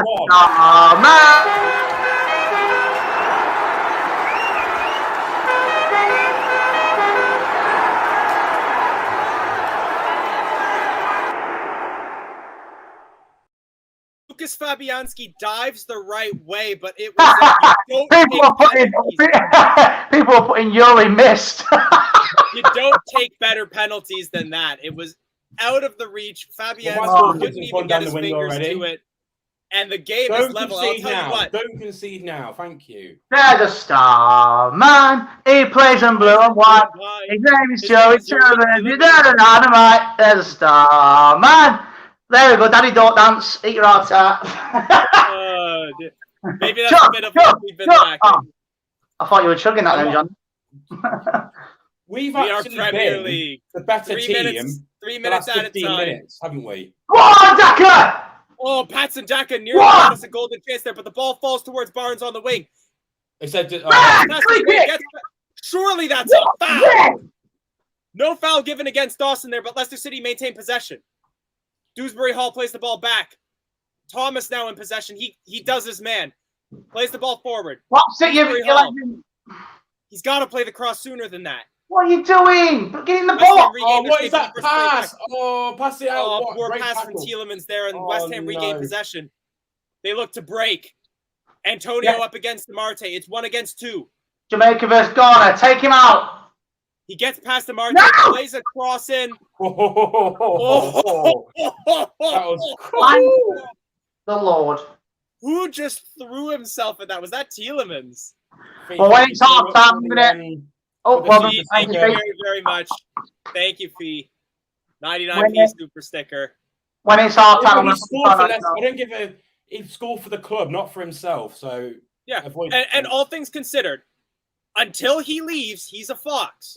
If he's got at the end of the day, he scored for us. It's not they just showed a replay on. I'm sorry, I got to commentate on this. The cross comes in looking for Cresswell, and Yuri Tielemans, star man, just starfishes at the ball, arms and legs out in a jumping jack, trying to get towards it. Completely misses and lands face down in the penalty area. But I appreciate the effort. But like he's playing for himself. He's like he scored for the club. Like I'm happy that we scored, not he scored. James Maddison plays a high ball over looking for Dewsbury Hall, but he Here's can't the situation with Tielemans. I want to get this out of the open. Right. It's not. Has he or has he not refused? Is he refused to play for the club? No. Mahrez did. Right. Mahrez wanted out, and then he refused to play for the club for what, 2 weeks or something? I can't remember exact. Tielemans, at the minute, hasn't. So I'll probably get my words if he does eventually. More defensive header has given West Ham a good chance here. Declan Rice coming up. Nice. He's got open space towards Fornals on the wing. He lays it off to Fornals. Fornals plays a low cross in. Finds his man. Takes a deflection. Cresswell with the shot there after giving away the penalty. Nearly gives West Ham a golden chance there. I don't know if that went off a defender or an attacker there. So it's either going to be a goal kick or a corner. I'm not sure yet. With my internet provider, it doesn't like certain streams. I've made it large in it. What have you done? What? Just out of curiosity, what have you got? Which one? Hang on. DM me. No. Ball goes off Lindsay. It is a goal kick very nearly there, and surely that's halftime. I've now lost the stream, so I'm no longer with you. So I'll have to restart. Is that you? I was about to ask, like, Jono, are you in a power outage? No, my monitor's my light. That's me, by the way. That's me. Just nod yes or no. Or half time. Halftime. Leicester City 1. West Ham United 1. I'm going to charge my phone. What was Wilf doing? Waiting for a bus. The gap there was massive. Well, I'm going to drop out because I have 2 things. 1, I need toilet, and 2, I'm going to go and charge my phone. It's on 14%. No worries, Ross. We'll let you go. Yeah, like we were awful that half. We got lucky with a penalty, but yeah, we've been awful. Like we spent 20 minutes talking about football shirts. What I would say is that this is comparable to our Liverpool performance. There are still some bright lights. There are still some positives to take. They're few and far between, but the fact that they're there is still better than Nottingham. Oh, yeah, definitely. Like we're not like. We've had some bright moments, like we're going forwards look quite nice, the crosses were nice, but it's so few and far between. It's not consistent enough to win a game. Yes, we got a penalty, but it's not like we were dominating for so long to earn it. We just had a shot and it was blocked. But yeah, we can't. If we bring on any defensive players, I'm going to flip. We can't bring on we need to go for this now. I don't care if they've had 10 shots, we've had 1. Just go for it. That is a bit of a segue, so I am going to actually go into the shots here. 60% possession for Leicester City, 4 shots to 3 for Leicester, 1 shot on target each. Leicester City having a lot more passes, 280 to 181, 82% passing accuracy to 79. More fouls committed and a booking for Leicester City. No red cards, 5 corners to 1, no offsides. No, they don't. Evans and Fofana don't fix our issue, because even when we had Soyuncu and Evans, who last season were best defense, weren't they? Pretty much. Well, Fofana was really good, but it was tactics. The tactics have changed since last season. I think that's what's hindering us. I don't think the personnel would change it that much. Not that much, but I feel like it'll at least still be better than what we've got right now. Simon saying we're getting away with it. Our other Simon saying, You know what, let's not before I draw. Like, I'll be like, fair enough, but I wouldn't be happy because we didn't play well. Like, I'd rather us lose 1-0 and play, oh my God, we play really well and something to build upon, rather than we got lucky with a penalty, drew the game and go, we're still playing as rubbish as usual, we just got lucky. I'm going to add in our other Jono. If any of you else want to join us, West Ham or Leicester fan alike, there is a link in the chat. Please click on and feel free to join us. Jono, how are you feeling? He's London Jono. Yeah, London hi guys. Jono. Hi guys, how you doing? Better than it was 10 minutes ago. Yeah, I mean, it was a bit of a gift, the penalty, and I couldn't see us really scoring without that. But no. Saying that, we are getting our foot in. It's not like the Forest game at all. I think you're right, Elijah. It's similar to the Liverpool game in that respect. We're not really carving out anything of great quality, but at least we are putting a shift in. So we just need to try and get a bit more quality on the ball, I think. But West Ham are a good team, you know. They're really giving us a really good game, and it's not a surprise really with where they are in the table. They're high on confidence. They're gunning for Europe. We're low on confidence, and it just shows how much confidence really plays a factor, I think, in the way that teams play. But yeah, I think we're lucky to go in 1-1, but hopefully we can build on that. We do need 3 points. I think if we lose today, then I think I really do fear for Brendan. I think time might be running out for him if we lose today, especially at home. I think we'll all agree that we're the underdogs going into this game, aren't we? We're not expected to win. That's the form we've had, and West Ham going in gunning for Champions League football. We're definitely underdogs. But even so, when your players aren't putting a good shift, like against Forest, the players could have been stood still. We weren't performing well, and if the players don't play well for manager, that's when alarm bells start ringing, because we've done it before with Claude Pearl and Ranieri. When players are fed up with managers, we don't play well on purpose to get rid of them. I think that's what's happening at the moment. I think we're not passionate on purpose just to get rid of the manager. Maybe. I mean, I'm seeing enough today to suggest that they're putting a shift in. I think it's not like the Forest game. The Forest game was an absolute mess. It was an absolute mess in terms of performance, in terms of quality, everything. I think it's not like that today. I still see them putting a shift in. It's just having the confidence, I think, to deliver the quality that we need. There's enough players on the pitch, if they're in top gear and with top confidence, to get a result today. We've proved that in the last few years that there's enough quality on that pitch. We're a bit suspect at the back, 100%. So we're still a little bit shaky at the back, but it's all about confidence, I think. And yeah, it's a difficult one. I hope we can get something out of this. I think we need at least a draw. But, ideally, you'd be wanting to get 3 points today, considering, you look at the league table and things are we're starting to slide big time towards the bottom 3. And I'm not saying that we're going to go down. I think there's definitely 3 worse teams than us, but that's not to say we can be complacent about it, because I think especially when teams below us like Newcastle and Norwich have found Everton have found momentum with new managers and new players. Those are 3 teams that automatically can come out of the relegation zone. So who's going to take one of those 3 places? It could be Leicester going down there. So if we don't get a rack soon, within the next month or so, we could be down that spot as well. So we can't be complacent with it. No, I don't think we should be. I think we could be in trouble if we don't start putting results together. And I think today we do need to get something. We need to get 3 points today just to get things back on track. It's as simple as that. We just need to show more confidence on the ball, and I think a bit more quality. I think we've got enough on the pitch to do that. We've just got to make sure that we keep it tight at the back, and I think we've got enough on there to get a result today.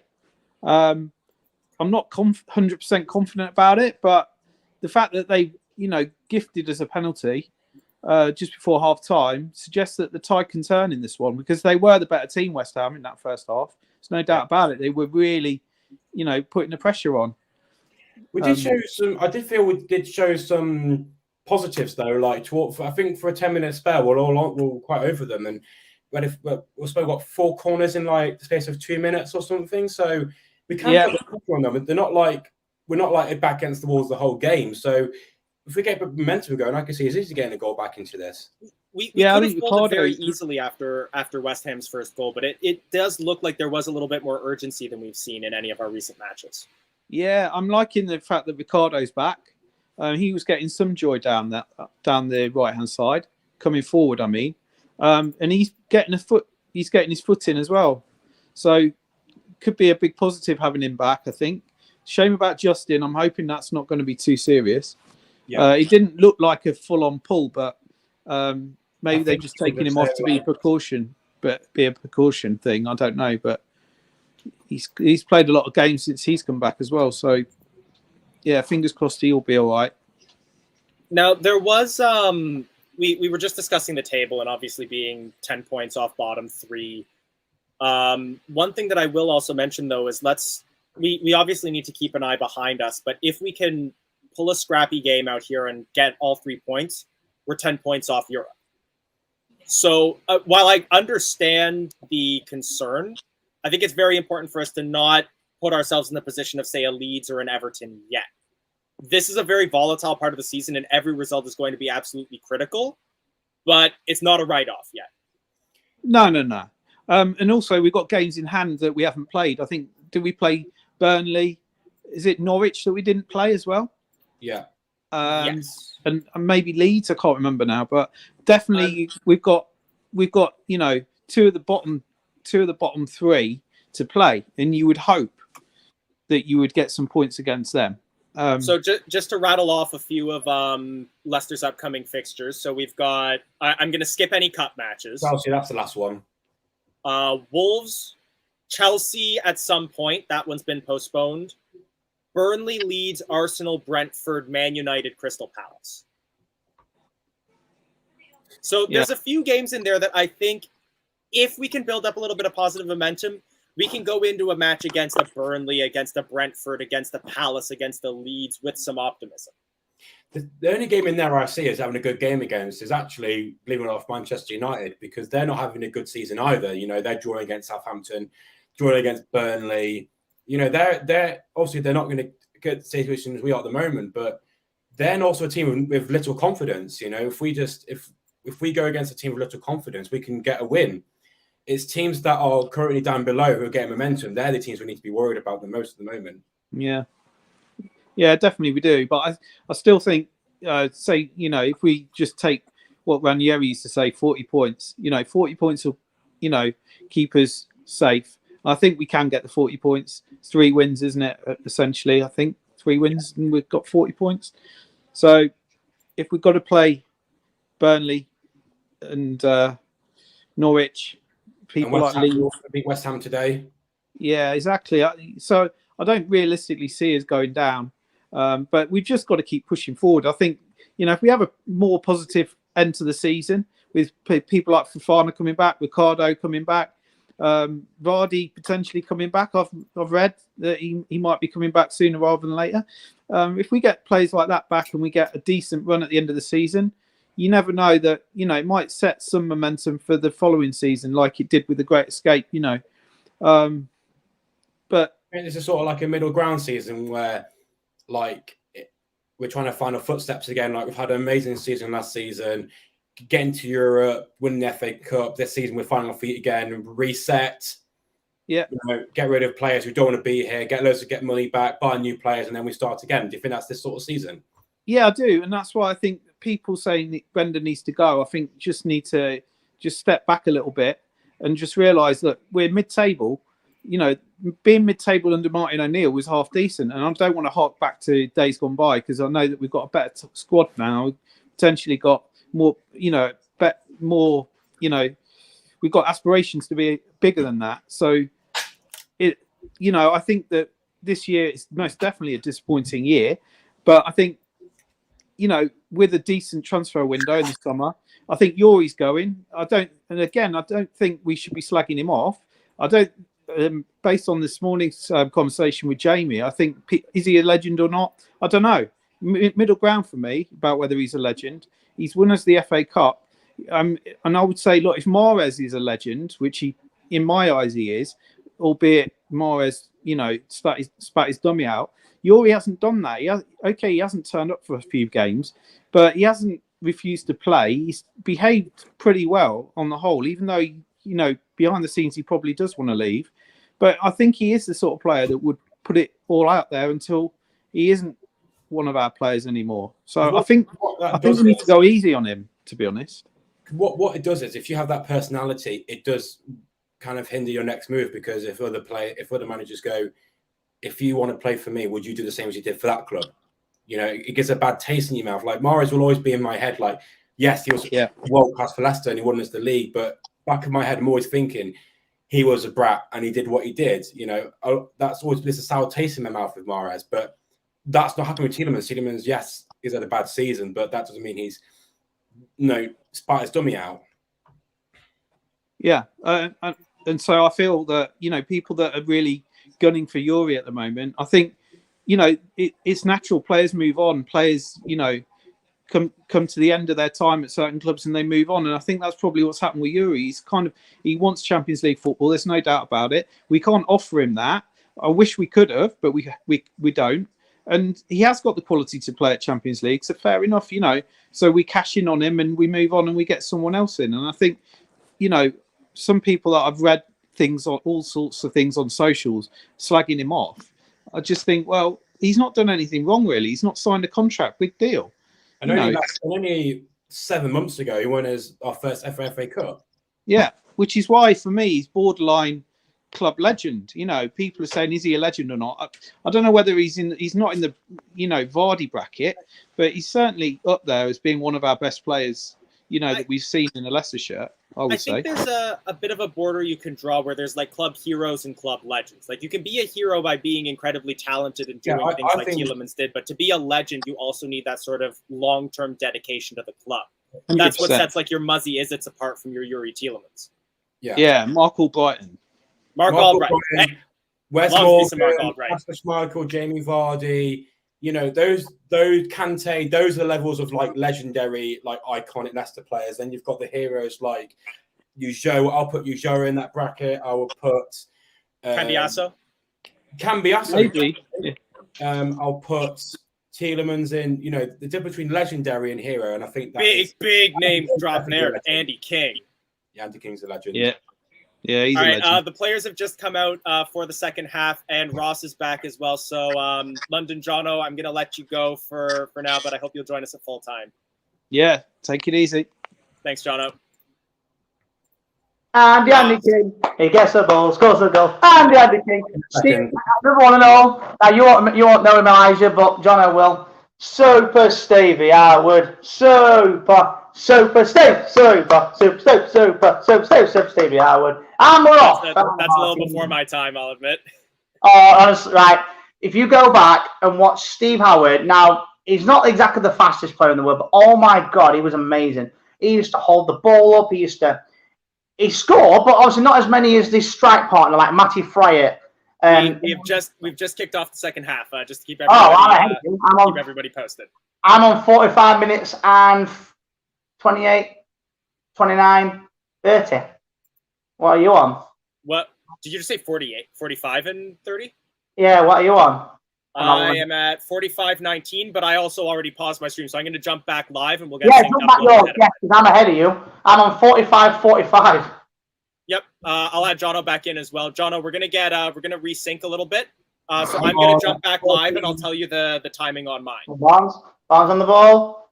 Go on, shoot! Sorry, miss from Madison. I'm just seeing that replay from Madison. So I'm at 46, 28, 29, 30. Oh, I'm exactly 20 seconds behind you. Exactly. Okay, so 46 now. Jono, can you jump any further live? I'll refresh. Yeah, refresh. Because then what I'll do is a little bit of a defensive calamity there is Amarte almost gifts the ball to West Ham United, but we do recover, and it's a throw in our defensive third. Amarte quickly apologizes to Casper. What second do you want, Elijah? 46, 59, 47. Pose at 47. Oh.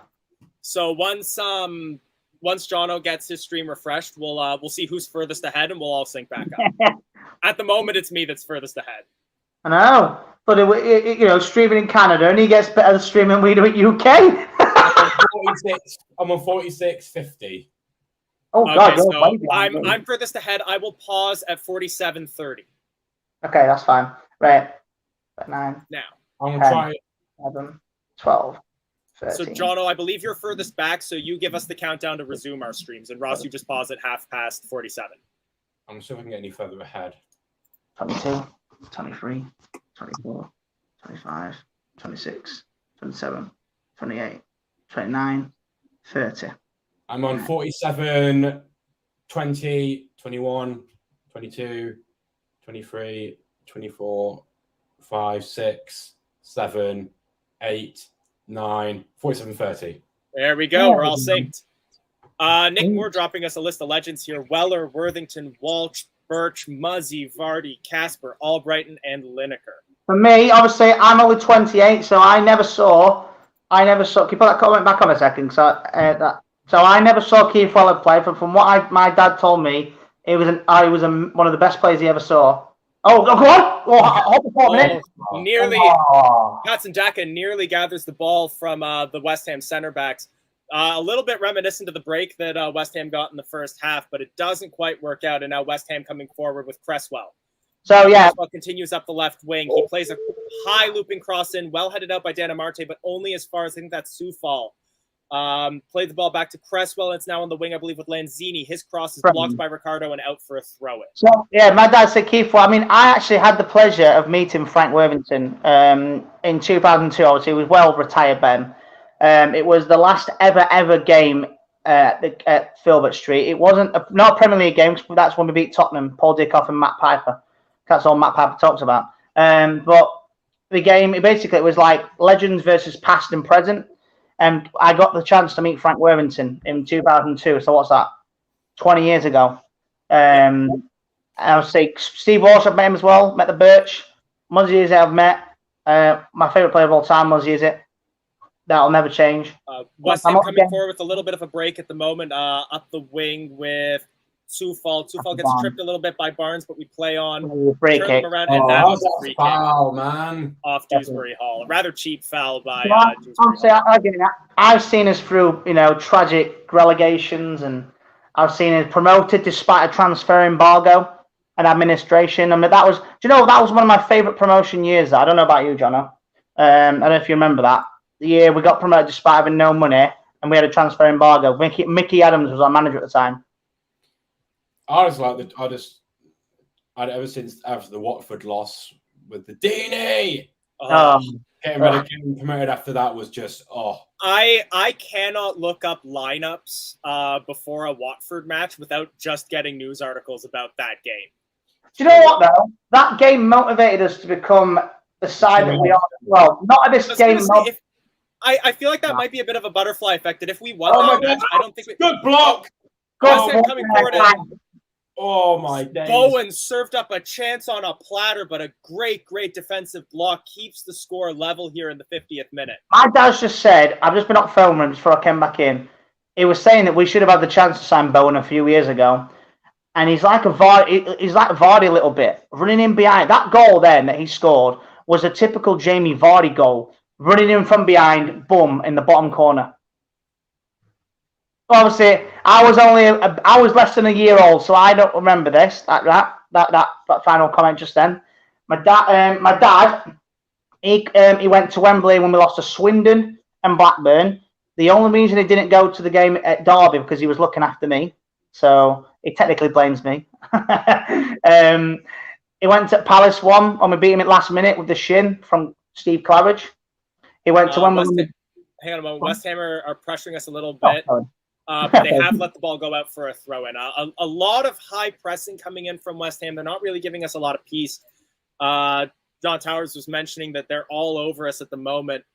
But that high press can always be risky because it gives us the opportunity for those breaks. We just tried to play one now with Patson Daka, but just overcooked the pass. Who would you say them is more reliable, Amarte or Vestergaard? Amarte. More reliable? Yeah. Oh, Amarte, 100%. I don't care what anyone says. Well, you say reliable. I would say Amarte is better. You get more consistent performances out of Vestergaard. Yeah. It's just they're more consistently like a 65%, whereas Amarte might give you a 40, might give you a 90.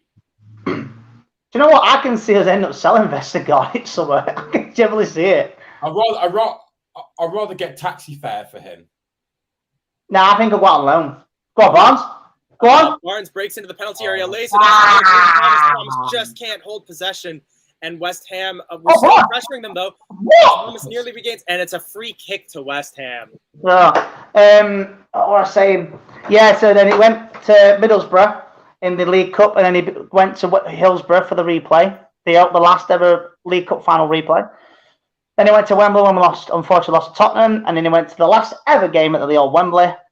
But he decided to take my mum over me, and I've still never forgiven him for that, and that was 22 years ago. Well, you each cost each other a game. Yes, in a way. You didn't get to go to Wembley. He didn't get to go to the Derby match. In a way. But no, in a way, yeah. But no, I've seen it in things. The promotion year, the reason it was one of my favourites over the one when we got promoted for the first time in 10 years, is the fact that we had no money. We were in administration. We were very close to going out of business. And the consortium of Gary Lineker basically saved our club.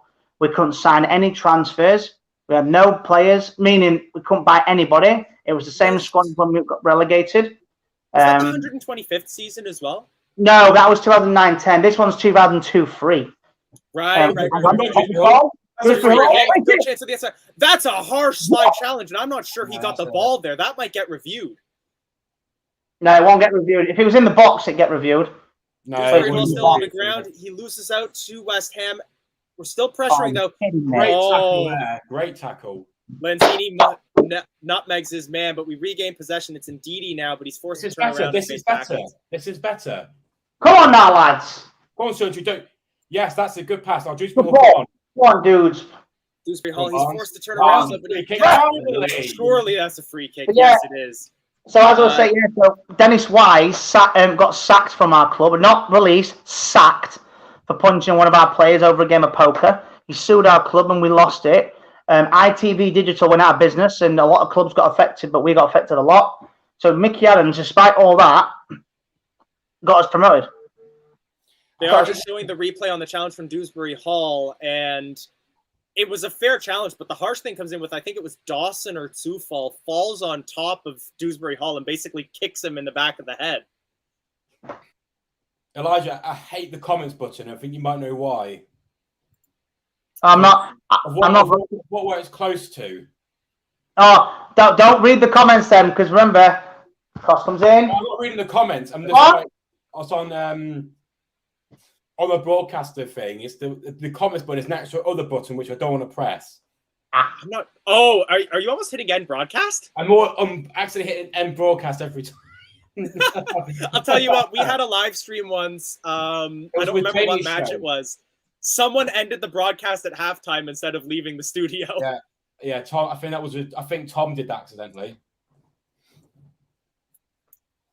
Yeah, John mentioning here, Dennis Wise definitely not a Fox's legend. Oh, Barnes has acres of space here.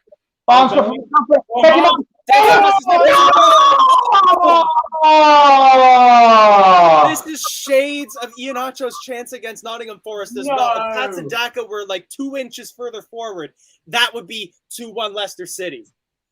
No. Oh, it could. Very close. So close there. Oh, that was inches. It's positive, though. It's positive. We're coming forward. We're making I'm just going to mute my mic a second. I need to make a phone call. So, no worries. Ross, I might drop you out for that. We can always add you back in after the call. probably the best chance Leicester City have had since the penalty. Well, it's the best chance we've had that's actually in open play. Yes. We've got a great header. But we come forward again. It's Dewsbury Hall now. Barnes is on his bike, but he can't get the pass over to him. He passes to him now, but his back is to goal. Oh, unlucky. Great tackle. He gets tackled by Lanzini. Great interception by Luke Thomas there. Fabulous interception by Thomas. Thomas plays the ball to Madison. Tielemans is in a little bit of space in center midfield, but he passes to Ndidi. Ndidi plays it to Ricardo on the other wing. Ricardo to Tielemans. Back to Ricardo. Come on, Leicester. Tielemans. Great cross in. Great pass to Barnes. Barnes. Finds Barnes. Lovely control by Barnes. By What? the way. Cross comes Yes! Come on! Yes! Come on! What a goal! Pereira What a scores! goal! And it is Leicester City 2, West Ham United 1. Get in!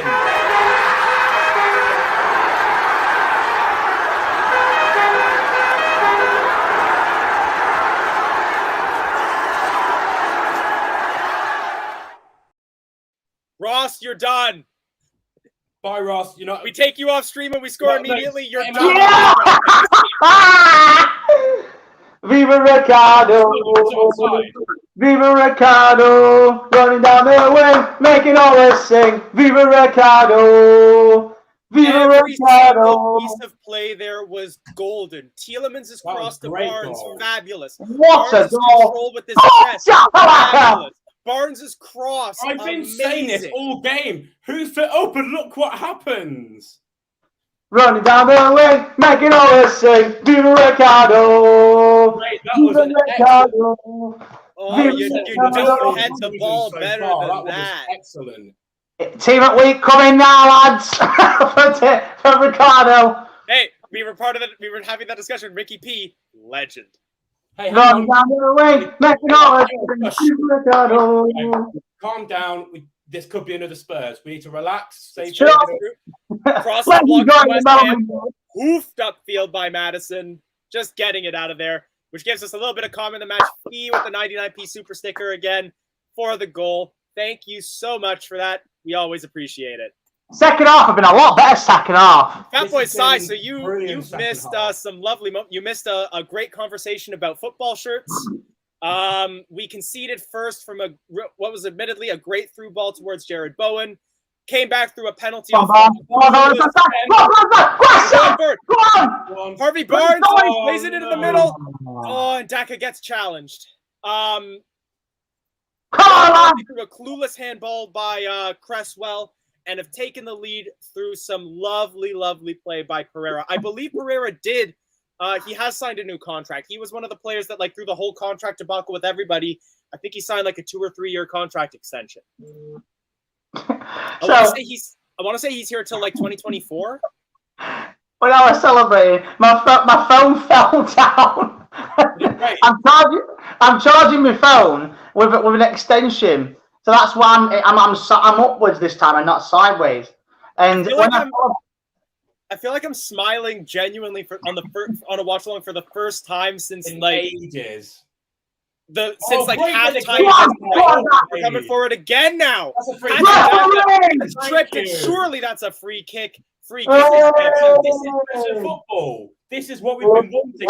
And a booking. There Go we go. the football team. Team. Came for time. We play from the Play from back. the back. We come to the top. Champions of England. You made us sing that. Whoa, whoa, whoa. That's best we're going to sink out today. I was going to say, and that was probably the most out of sync we've been yet. Hey, I might need to do these watch-alongs more often. The only reason I don't do it. This is better football. Fast. It's precise. Yeah, like, even as We're we not pass fucking around the around. back, there's We're not messing around energy in with what it. we're doing. As Gordon Ramsay says, it's bloody delicious. Move it up. Finally, some good football. Don't piss around with it there. Hoof it up. Rare free kick anyway. Hey. Hey, Declan Fried Rice getting booked there. That's known to me. After this season. Oh, he's been their best player. Declan Fried Rice, quality player. But That's a definite foul on the mark. That was clumsy at best by. Indeed, you mean. Oh, it wasn't. It wasn't Marty. Sorry. It wasn't indeed. No, that was on Ndidi. That was on Ndidi. Declan fried rice. Let West Ham are losing focus, but this is when we need to score another goal. We have to score now. Sorry, I'm getting excited. I'm sorry. I'm swearing. I'm sorry. No, it's all good. It's all, sometimes I miss on calling people out.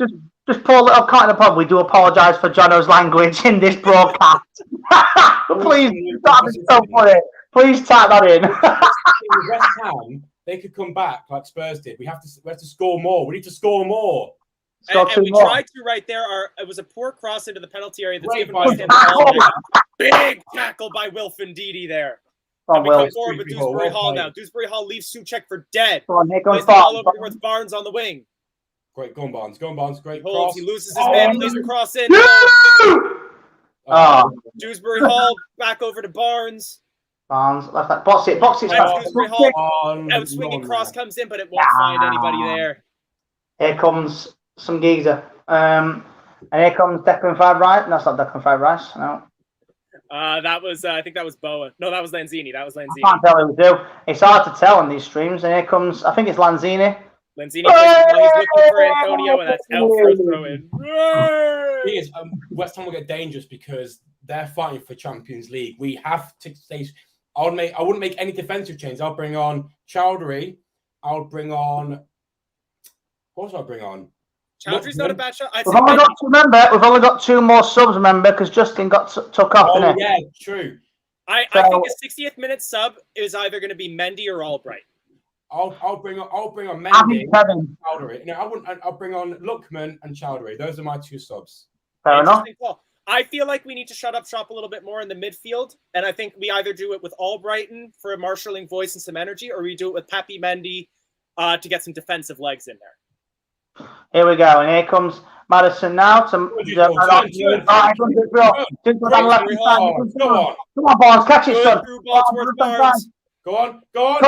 Shoot! No! And it's blocked. Another good opportunity there. Tell you what, you should apply for this. Last half, we're talking about football shirts. This season, we're actually watching the match. Yeah, no, that's to be fair, we are. Yes, good tackle. Go on. Oh, come on, man. Ruthless aggression at minute. This is what we need. Come on. This is starting to give me shades. Shades of last season again. We're second half team again. He's giving. He's buzzed. Brenda's like, this is what we've been wanting. Come on. 64 minutes gone. If you just join us, like, share, subscribe. Look at the possession. We've got less possession. No, we have more. 57 for Leicester. We've got this second half. We've got 49. Oh, sorry.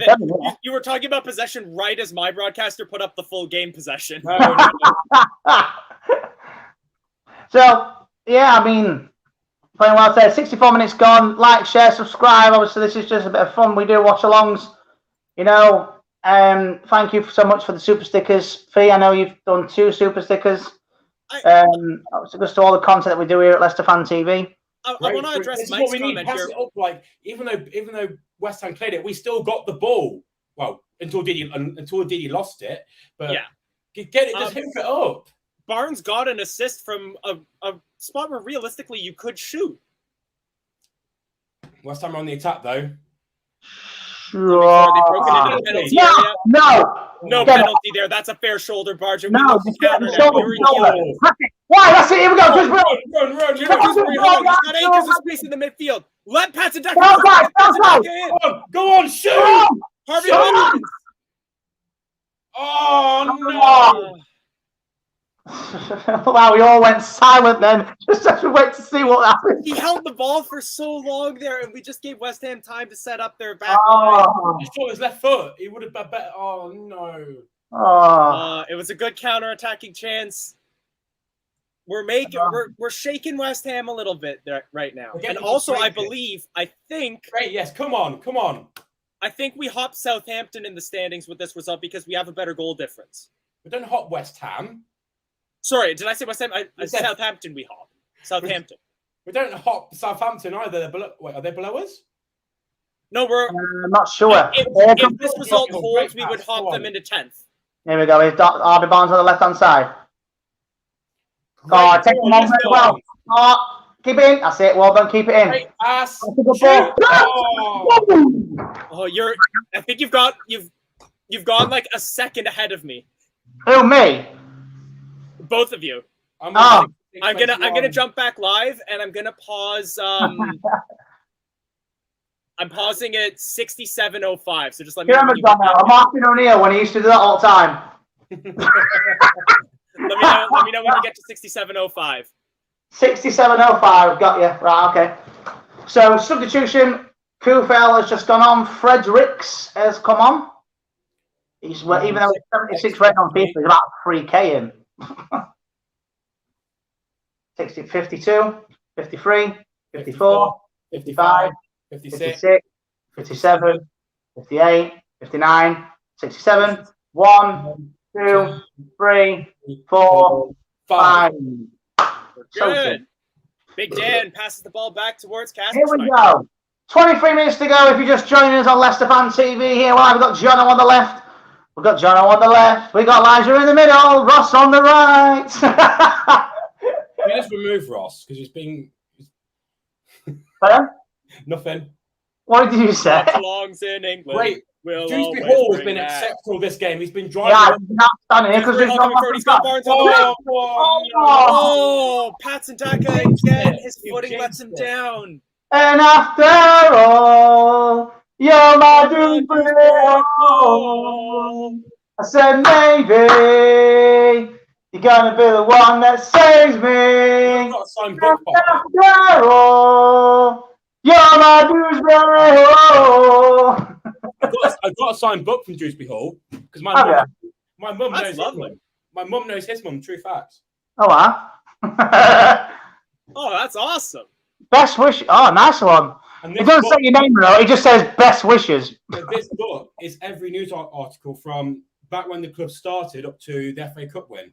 So all Really the newspaper awesome. articles in. Oh, matters. James Madison with the ball in midfield surely gets fouled. He does. It's a free kick. It's called Yep. Headline from 19. I'll tell you what, if it stays like this, 100% record, it keeps intact with me and you, Elijah.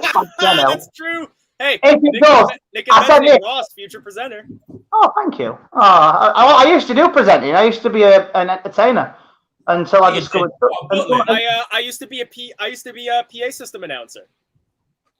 What like wait, announcer? What for? Like Tesco and For my school. Oh, for school. Is it one of them where he goes, and today we have ham and cheese? And is that what it is like? It would be like the police stand for the playing of the national anthem, and students in the hallways, please remain standing until the announcements are over. Thank you. Did there. He lost the ball, but he just hoofed it up.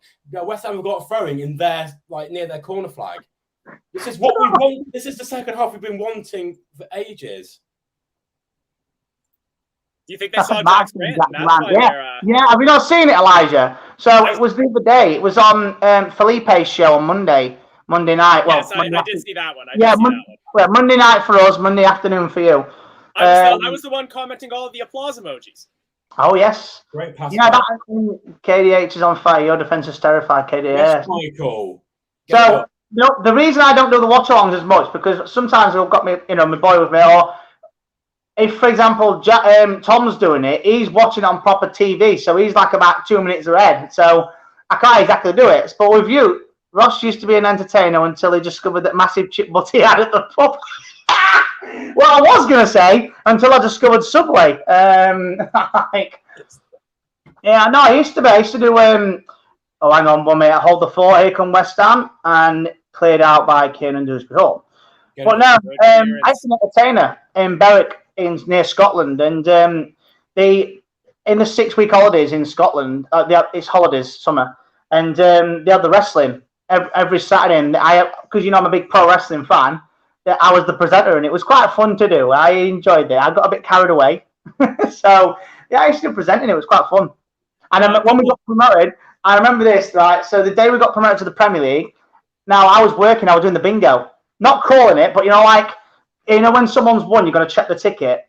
So when I found out, I was watching Sky, Gillette Soccer Saturday. Yep. With Jeff Spelling. Yeah, we had to basically rely on Bournemouth to beat Dory and Burnley to lose or something, or QPR or something, I can't remember. And if both them teams failed to win, we'd be promoted.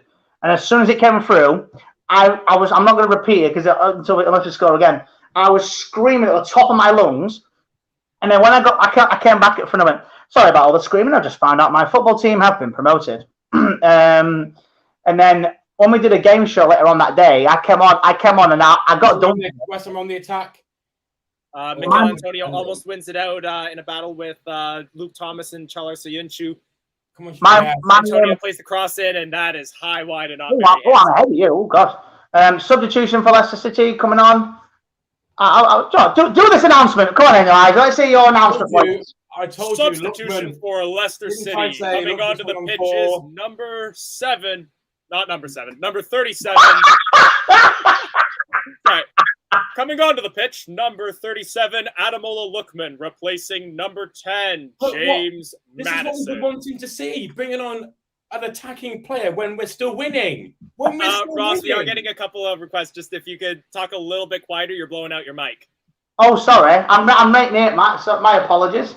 It's just we can't all hear you that well because it cuts out your audio from time to time. And I realize that I apparently have more technical difficulties than a dodgy cable news network. Oh, what was that passion? Oh, thank God for that. Whew. So my manager weren't bothered about it, and I ran on the stage with my Leicester scarf, a flag, going, "We are going up. We are going up." It was quite fun that day. And my manager messaged me 2 years after, said, "It's a good job you're not working here when you won league, because I'd have sacked you." Oh no! Left hand side. Cresswell. I was following just like a live commentary feed for the Charity Shield. Mm-hmm. And when the goal went in, cross comes in for West Ham, but it's cleared. West Ham maintaining possession right now, but cleared by Wilfred Ndidi. Great. Just for the record, if we're just talking about if we're just conversing with each other, we have hit a bit of a point where there's just been a lot of passing around the midfield by both teams. We will keep you posted on anything that happens in the match itself, should anything exciting happen. But I figure you don't just want to hear us listing off a bunch of names that just gets passed around and intercepted. Dewsbury Hall doing a good job of pressuring West Ham, even getting right up there to Fabianski as he plays his goal kick. We maintain possession in the midfield, and the ball goes over towards Tielemans. Tielemans to Lookman, back to Tielemans, out on the wing towards Ricardo, coming forward on the right. Ball back to Amarte. Amarte dodges the challenge, and we pass it around in the midfield line. Gray, if you are ahead of us, if you have the possibility, you can always pause your television, and we will do our best to give frequent timing updates. You can also use the key moments that we discuss. How's my Thomas sound? plays the ball back towards Chalar Soyuncu, and we pass it amongst the center backs right now.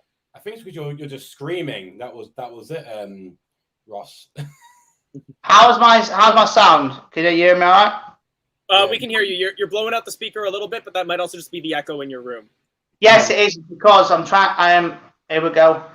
Lookman coming forward now. Good passing in the midfield. Pass forwards. There we go. Well played. Come on. Oh, Lookman maintains the ball, and he just loses out to Fornals there. 74 minutes and 45 seconds played. Remains 2-1. Give me a second. I'm just going to sort my mic out. I'm still here. I'm just going to turn it down a little bit. Give me a sec. It's all good. I can also I can change my own mic settings as well. Should be able to Automatically just for you. Here we go. Right. How's that?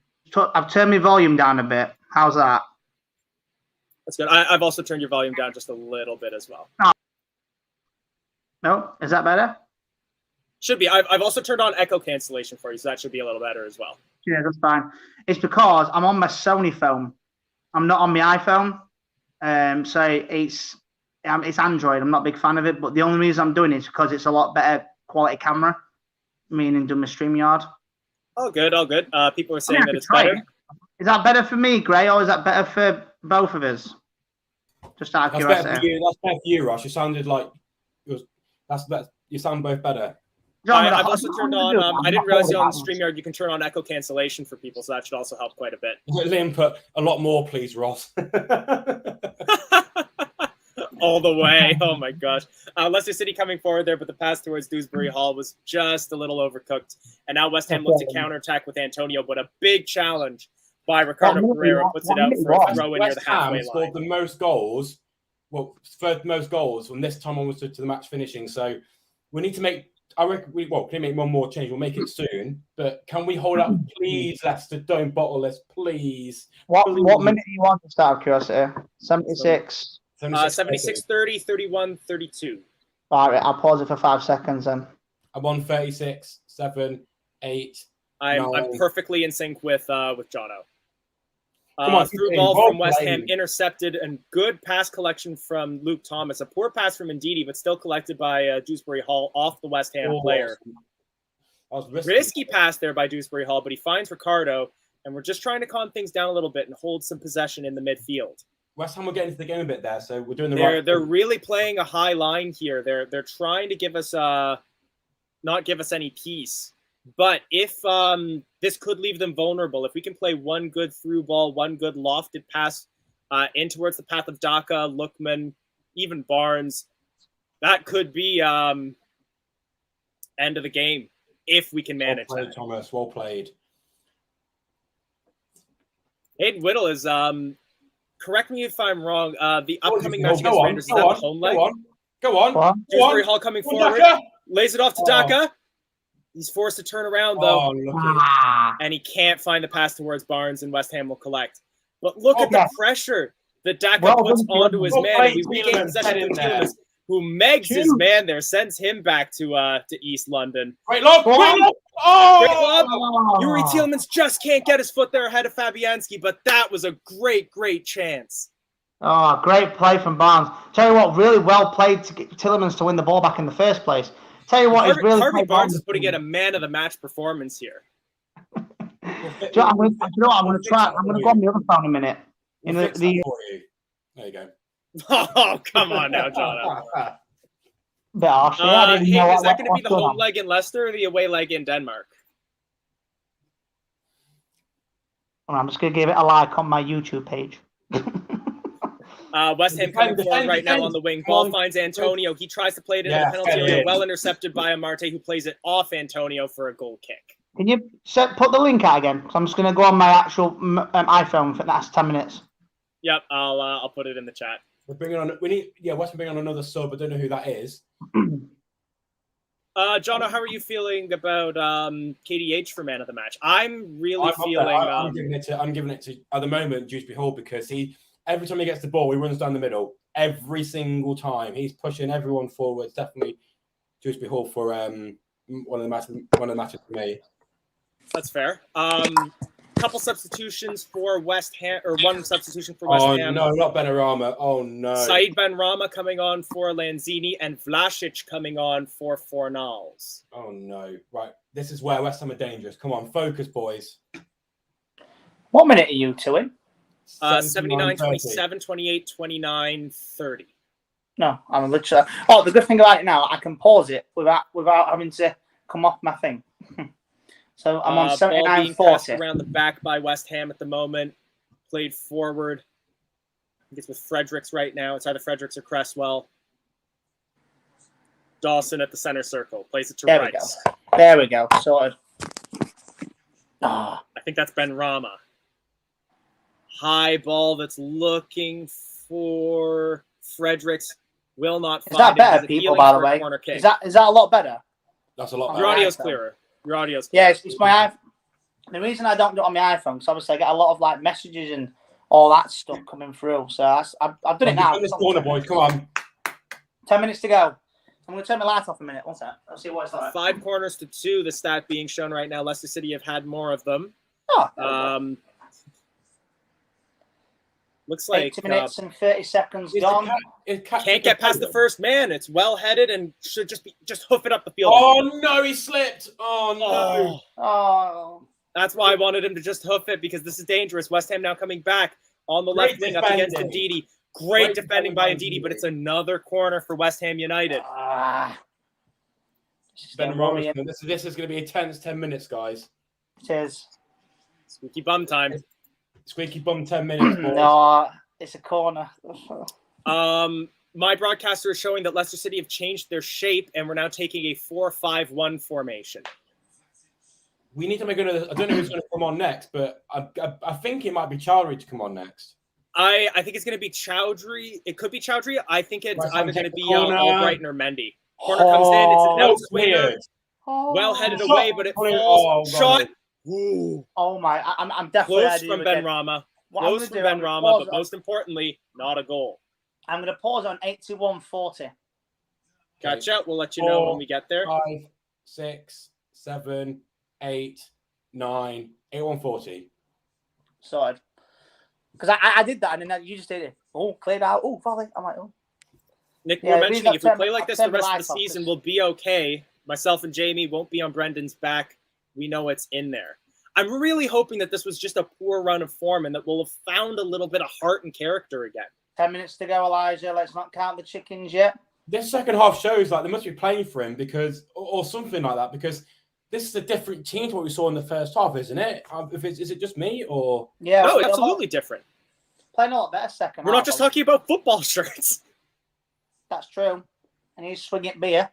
I've got my Monster. That's best I've got today. I've got I haven't cracked it open, but I got an Oasis. I just realised, Jono, before we scored the first goal, how many SBC did you do? One. Free kick is played by West Ham. A high cross is looking towards someone in the center.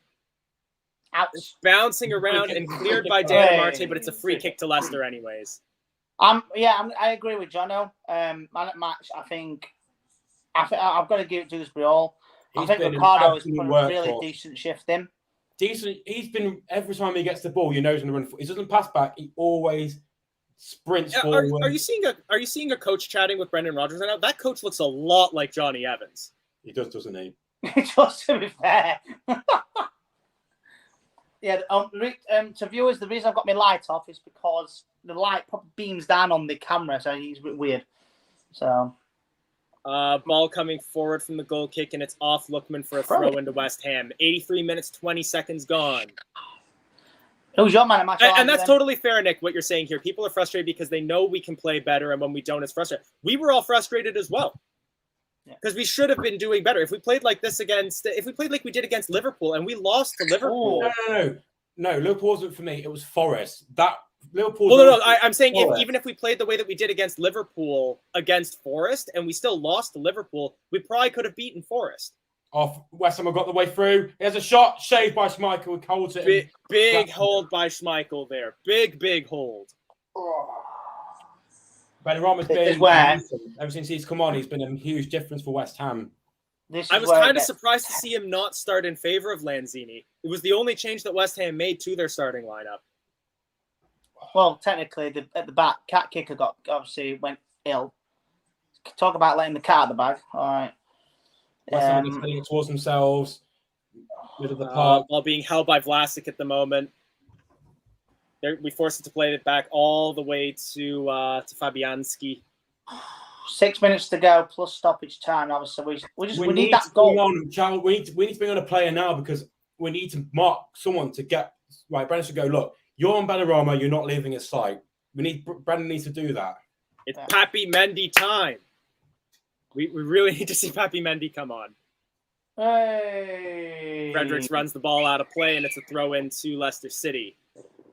So yeah, still no substitution yet. Who do you think your man at match at minute, Elijah? You reckon? I understand what everyone's saying about Dewsbury Hall, and he's absolutely been a horse this match. I personally want to give it to Harvey Barnes. Yeah, the assist that he gave to Ricardo, the runs he's been making, he's been seeming a lot more like his former self. I'm gonna give it Ricardo.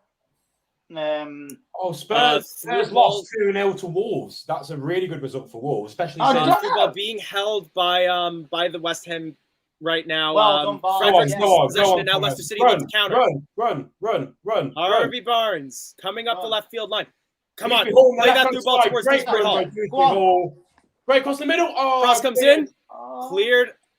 No, it's not cleared Oh. yet. High up in the air, has only just landed. Oh, played by Ndidi. Just back to the ball on the left hand side. Cross in the middle. Stay Straight onside. again. Oh. But Great the longer by the ball is Soyuncu in their there. defensive third. Great by Oh. What is Soyuncu Soyuncu there. doing that far ahead and playing the ball like that? That's brilliant, though. Look at him. Ricardo had to do a lot of running to get to Come that on. ball. We're coming forward. Lookman, play it to Barnes. Play it to Barnes. Oh, Why did he shoot? Barnes was open for like 15 seconds. Here's one for you, Ross, from Nick Moore. You look like you're pretending to be the Undertaker. I'll be the Undertaker if you want.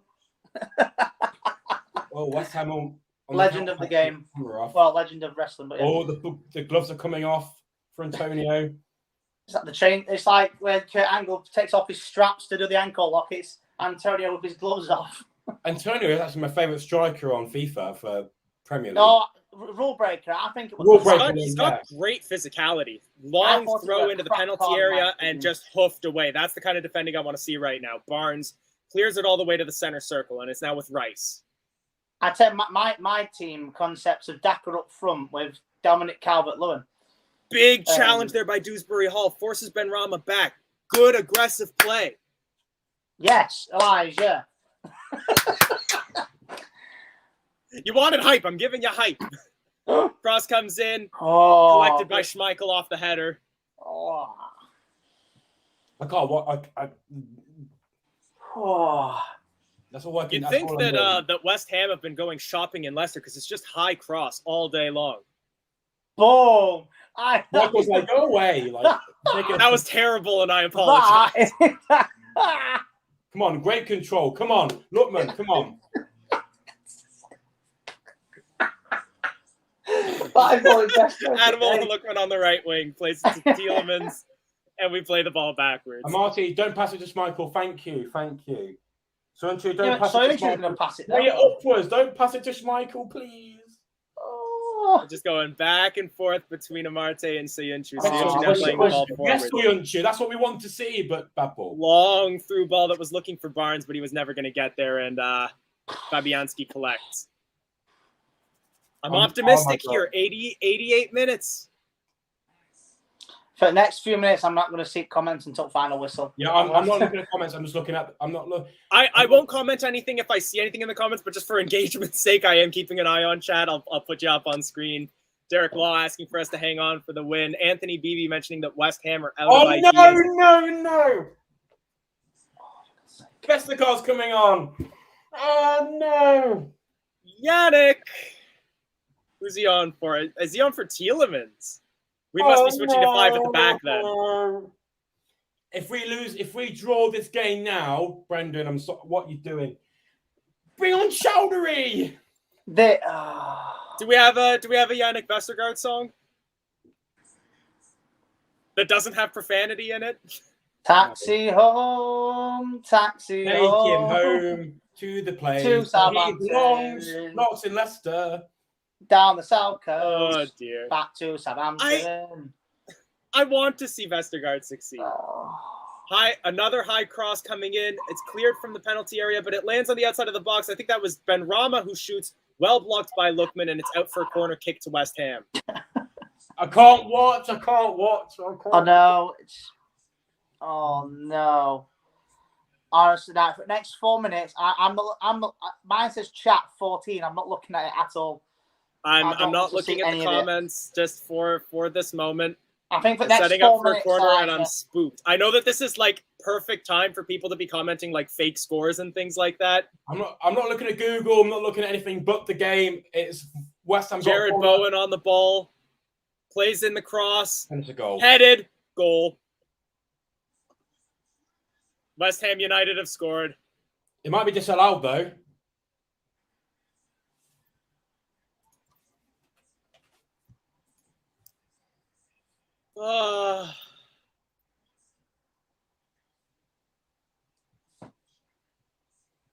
Everyone's looking at the monitor though. 4 minutes out of time. I don't know what for. Would this be for like tussling in the penalty area? No one's offside. There's a lot of appeals coming in from the Leicester players, though. I need to get a closer That looks look. like a free. It looks like he's jumping Handball. over. It went off his shoulder. It went off his forearm. This could be called off. That's a handball. Handball. Just wait. Let's just wait. We'll have to wait and see. Let's just wait for VAR to come into this. That Let's wait. if we got a penalty for the ball hitting Cresswell's arm in the same place, then that goal can't stand. Let's wait. Let's wait. Oh, so it's given. He's given the goal. What?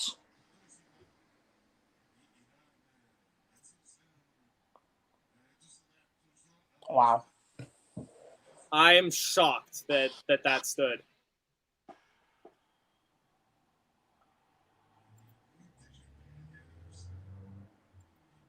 It hit Cresswell in the same place for the penalty.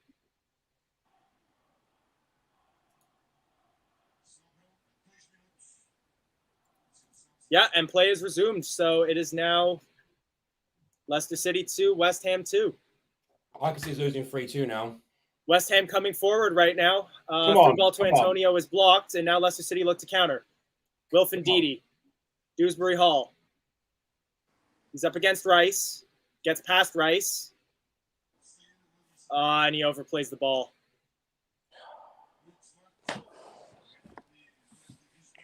Clearance falls to Sayuncu. We have to move forward right now. Sayuncu plays the ball to Barnes. Barnes to Dewsbury Hall on the wing. Dewsbury Hall to Barnes again. Switches up, play to Ricardo. Lookman. Low cross. It's a stumble in the penalty area, but none given.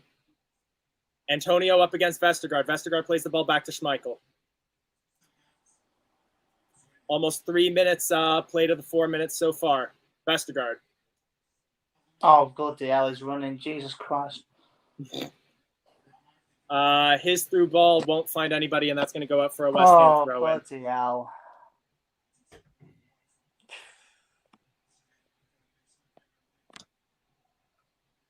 I'm still stunned that goal stands. He'll get fined for it, but I really hope that Brendan says something about that in his post-match interview.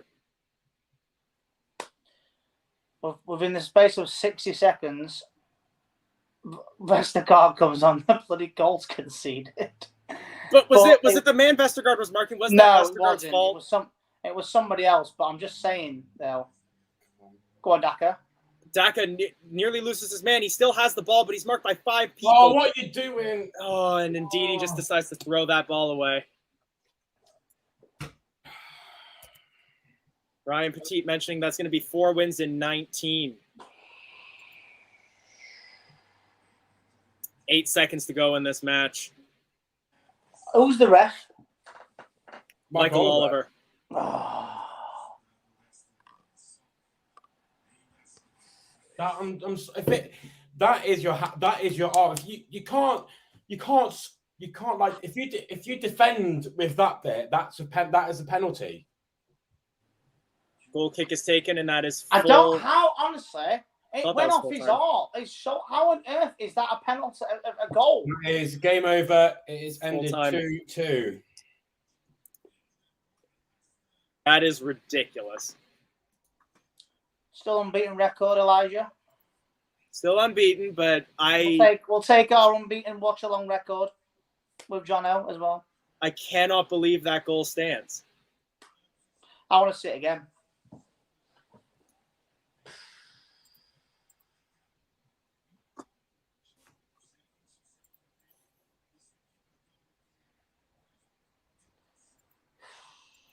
A lot of people saying Rodgers need to get sacked. I honestly cannot believe he took off Tielemans and it's laughable. Bringing on bloody Vestergaard. I'm not saying it was his fault, man, but Jesus Christ, man. To be honest, I thought we were going to lose 6-0. So in my eyes, it's actually a good result. It's the manner of it, though. I think, we played well and then just bring on bloody Vestergaard, a centre-back for last minute, just I can't go on. Honestly, it's like you've gone on a night out, you pulled an absolute top bird, and then you've literally gone, I'm not going to have you now, I'm going to have the pork scratching instead. It's literally, it's just insane. Oh, hello, Tom. How are you? It's Bitterly disappointed, lads. Bitterly disappointed. Would you Let's think, have your do you views, think that Tom. should have been Come on. disallowed? I don't know what the rules is evermore, if I'm honest with you, boys. But You know, if he's you're saying watching he's- that, if you didn't know if you thought you just saw that, and would you think that's a handball? Well, the new law states if it hits him on the arm of the sleeve, that's not class. But for me, the ball's halfway down the arm and halfway on the sleeve. So where do you give it in the, you know, where's the actual guidance of that kind of stuff? So it's been said if it hits you on the sleeve, then it's not a handball. But for me, that was halfway down the arm. If he had his arm up in the box defending and it hits here, would that be given as a penalty as a handball? Yeah, of course it will. It's just, That's a perfect comment. it's so frustrating, lads. But again, when they make our own destiny, you know, why are we taking off Tillemans and bringing on Vestergaard? It looked negative. It says it all to me. He looks so negative doing that for me from Brendan. I'm trying to my best to keep Brendan, you know, the faith of Brendan. I'm really hoping he's showing it around, but I just don't get why with that 3 minutes to go, why are you taking off Tillemans? It says automatically you're panicking. You know West Ham are going to start lumping the ball in the box. I just think leave Tillemans on. He's not going to change the game that much. Make him one little change with 4 minutes to go in the game. We had West Ham on the ropes in the second half. The difference was 2 balls down the left-hand side in the first 4 or 5 minutes from Sionchu, and West Ham panicked and dropped back deeper. Mintz Barnes, once we got the ball quicker out to him, had the one-on-ones and had the right back on toast for the game. That second half, and it was all Leicester for me. We should have gone on and got at least another goal and seen this out. But the way the season's going at the moment, we're just not getting the rub of the green with some of the decisions. And once again, let's put it right, we're at shambles from corners. We are an absolute mess at the corner situation. We just do not know where to mark. And once again, it's the easy observation from Schmeichel to blame someone else instead of coming out and trying to at least punch the ball. I don't like it how when a West Ham player was down, Schmeichel was screaming at Marty to play on when Marty was like, "Well, he's injured." Like, I didn't like how they were arguing as well. I don't know. No, the rules are rules, mate. At the end of the day, for me, you play on. You play on. If you've got the ball, the referee doesn't. It's not a head injury. You play on. The rules are there for a reason now, mate. The rules are there that you play on if you've got the ball and the referee doesn't feel that the player needs treatment straight away. The only time the referee will stop the game is that it's a head injury or a player is in a lot of pain and needs treatment. Play on. The amount of teams we've played this season where we've had a player down and they've played on, you've got to start doing the dirty side of the game more. You know, the dark arts. You play on. You've got the ball. You play on. 9 times out of 10, the opposition team will come and hack you to stop the game. You get a free kick, I'll get a yellow card of it. At the moment, we do not look streetwise with certain things, and the game management again at times, sloppy passing. The first half was, especially that first 15, 20 minutes of the game, I was panicking how many goals they were going to score. Once again, my prediction of 6-0 was actually going to happen in the first 15 minutes. Were that bad? For me, the biggest thing of frustration tonight is that the last 3 home games, West Ham has scored by a ball going straight over the top of our defence and us going, oh, he's in behind us. Where's he come from? The last 3 home games. We're not even talking about the away games to add on top of that, the kind of play. 3 home games in a row now, they've scored when one ball gone over the top and they've run in behind us and it left us looking like mugs at the back. This is what I said. Why didn't we bring on Hamza Chowdhury? Yes, it's a defensive player, but sorry. He offers more than Vestergaard. Bring on Chowdhury. Completely agree with you. It still sends a bit more of a positive because you're still bringing a midfielder on. To me, it looks negative. You're bringing on a creative midfield, taking him off, and you're bringing on a centre half at the moment. I don't agree with the booing, by the way. You should not be booing a player coming on the park because it does nothing for his confidence. I don't get that. That does nothing. Booing him does nothing for his confidence. Yeah, I hate it when fans do that. Do not boo him when he's coming on the pitch. Because what's he thinking? Oh, why should I bother if they're booing me before I even come on the pitch and do anything? They're booing me. So that needs to stop big time because it's negative effect on the players. It must do. But like I say, maybe bringing Hamza on would have been a little bit better. But I still don't think they needed to make the change, mate. We looked comfortable, and literally, as soon as that change happens, there's a couple of long balls, and we just looked shaky again. Like the lads didn't have faith in Vestergaard being there at the back or the corners straight away. We just, we'd done all right at the corners during the game, 1 or 2 slopping us, but we'd done okay. That first corner comes in, and you got the biggest bloke on the park, and he's not getting nowhere near it. What's that, mate? Just said like it's next to Schmeichel, not marking anybody. He should be in the middle saying mine. He should be screaming saying mine. He should be on the 6-yard line for me, right next to Casper, heading that ball for me. Don't care who he's supposed to be marking. Middle of the box, reading the play, and then if it goes to the back post, it goes to the front post. Nothing to do with him, but Casper needs to be putting him in that middle of that set box area, bit saying, right, you command that now. You're the biggest bloke on the pitch. Command that area. And well, not funny. Dawson again scored against us for Watford in bicycle kick, and now scored again for West Ham. Gonna jump in here for a quick second. 1, to say thanks to Lawrence for dropping in the super chat. And 2, we got a lot of people queued up.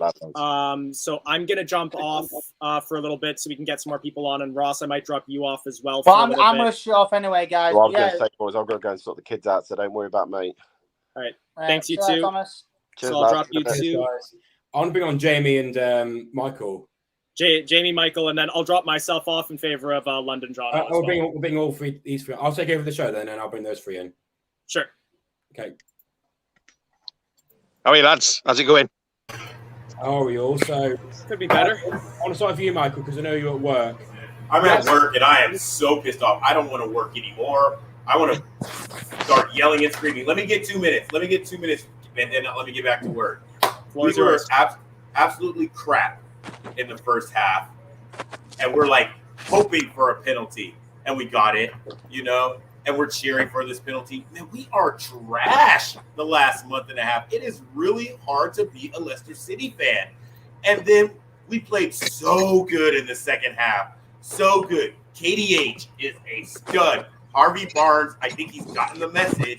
When you're on the pitch, you better be direct or else you're sitting back down. And I think they all got the message. What a difference Ricky P makes on that side, What a difference when he's in the squad. But why in the hell is he bringing on Vestergaard when we're only up 1 goal? We need 4 to win. We don't have enough goals to win. Why is he bringing on Vestergaard? Oh, my God. I am so upset.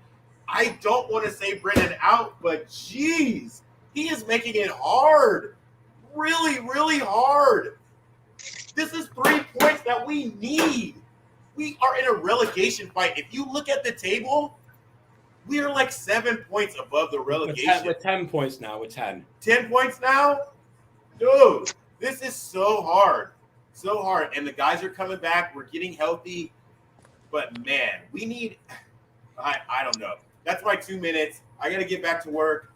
But, no, not Brendan out, empty ass. No, I'm not going to say it. I'm not going to say it. But he's making it really hard. He's making it really hard. Thanks, guys. I got to get back to work.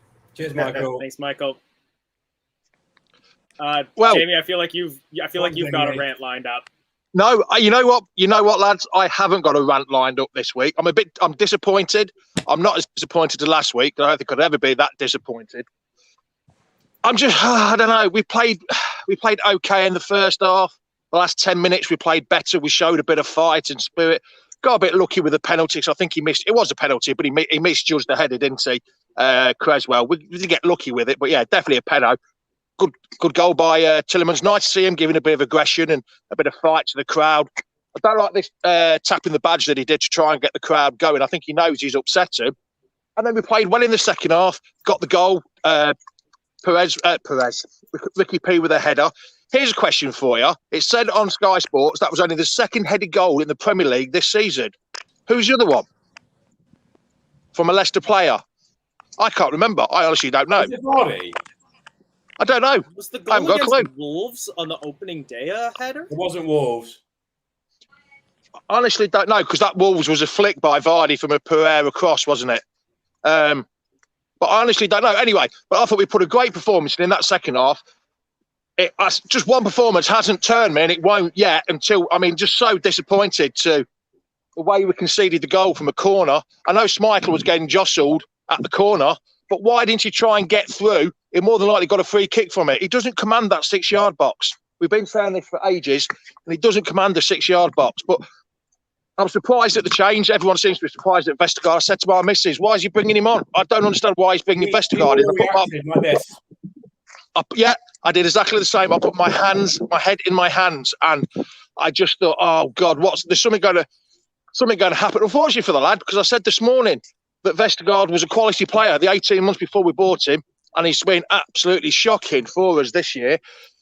But no, Elijah, I'm not having a rant tonight. I don't think he deserves a rant because we played well in that second half.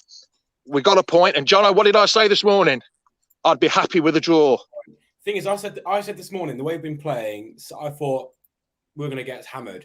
And in the first 15 minutes, it was going that way. We were absolutely abysmal. But at half time, Brendan said something, and the players went, "Oh no! We need to perform," and they did. And it's a shame about JJ getting injured. I forgot about that. He's pulled his hammy, hasn't he? But other than that, I'm not ranting over that tonight because I don't think it deserves a rant. We played well in patches in the first half. We played better in the second half, gave it a good go. And like everyone knows, I want a bit of fight, bit of passion, bit of commitment. And we got that today. We got that in the second half. Just shame it wasn't all of the game. But that's me done. That's all I came on. I'll let London Jono have his say now. But no, Elijah, I think it was a decent performance. Just disappointing that we lost it from yet another corner, yet again in the last minute. But no, other than that, I feel like from the players, it was a much, much better performance. And that's definitely a positive I'll take away. And similarly, like, I don't want to hop on the other side of the fence to say Rodgers out, but it feels like we tactically lost this game. I'm still that side of the fence. I don't think we needed to make that change. I think we could have stayed the way we were for another 2-3 more minutes. But so yeah, another bottle points. But I'll leave it there and I'll let London Jono carry on now. All right. Thanks, Jamie. I'll let you go. You're welcome. Yeah, let me go so you don't lose your stream. Go on, Jono. What do you think of the second half performance then? Oh, shocking defending. When I saw Vestergaard flash up as coming on, I just head in my hands. And I'm not blaming him for the goal, but then I can't see Vestergaard coming on being a positive. Not being something that's going to drill confidence into the rest of the players. It just looked like that was going to happen, and they get the corner, and it was inevitable. I just don't understand it. I mean, partly I wonder whether it's luck that we're bottling this, but it can't be. The amount of times we just give up points in the last few minutes is absolutely shocking. And we should have seen that out. We were the better team all the way through that second half. They had a couple of patches at West Ham where they were coming back at us, but we coped with it really well. And then just seems to like we just turn off, we just switch off, or concentration goes, or something. I don't know what it is, but Brendan just needs to have sorted this out a long, long time ago. It's just, and bringing him on, Vestergaard, he needs to go. That man, he's not drilling confidence into anyone when he comes on. Do you think it's trust issues? Like, do you think Brendan doesn't trust he has to bring on a player to finish the game out? Did you not trust the players he has on? Because I think the players don't trust Vestergaard, because as soon as he came on, we just looked a mess. Like those last 2 minutes, we looked a shambles. Like we were hoofing it out. Yeah, we looked confident. Schmeichel didn't come out of his area, out of his goal line. I don't understand why you needed to make the substitution. We were the better team, and we looked like we were going to easily kind of ease it out the last few minutes. He makes the change, and suddenly, and I could see it happening as soon as I saw him running on the pitch. I just know that there's going to be a calamity here at some point in the last few minutes. I just, in my head, I made the comment when I saw him coming on in the stream. I was like, oh God, let's not watch. And sure enough, a minute later, we concede. It's just unbelievably frustrating, because it's exactly the same as what happened in the Spurs game and countless others this season. And we put in a decent shift, a decent performance in that second half, and we've got just a point to show for it. Really disappointed. I just seen a comment from Adrian about my teeth and saying we're as gappy as my teeth. I don't appreciate that. I don't appreciate online bullying. I am who I am. I don't care if whatever you lot think about my teeth. If you want to make a joke about my teeth, you can do it. Send me a personal message. I don't appreciate any comments like that will be blocked. And so you can continue. Yeah, well said. Yeah, don't that kind of thing doesn't belong on here. You can continue about your rant about Vestergaard.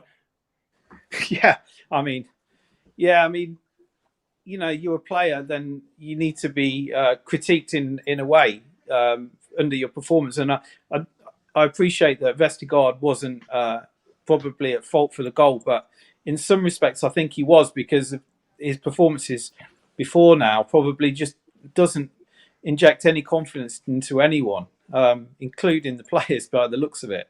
And I think, you know, it's obviously a collective effort to defend a corner, but, you know, just unbelievably naive and unbelievably frustrating, because, you know, a good 3 points there would have really kind of pushed us forward again, I think, and started, you know, giving us a little bit of confidence that, you know, that we can turn a corner, I suppose. But again, we just let ourselves down, and yeah, unbelievably frustrated.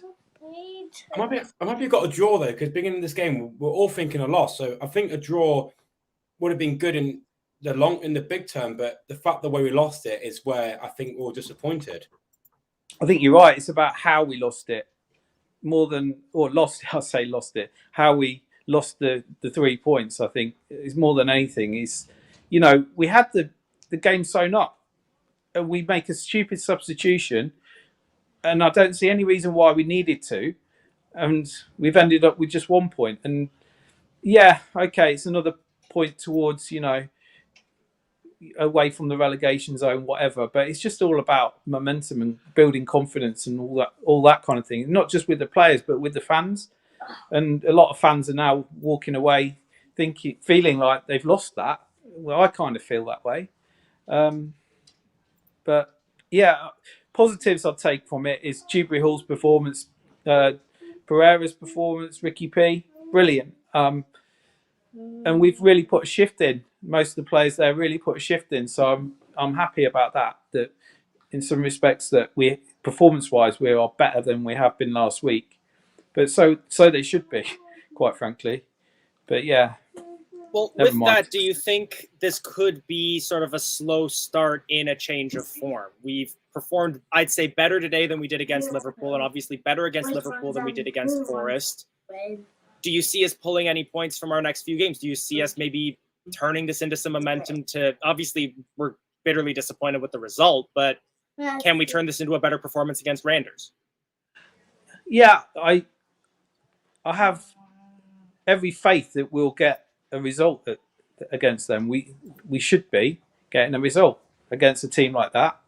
You know, with all due respect, the league they're in, and the amount that our squad it costs to put together, you know, there's no reason why we shouldn't be getting a win.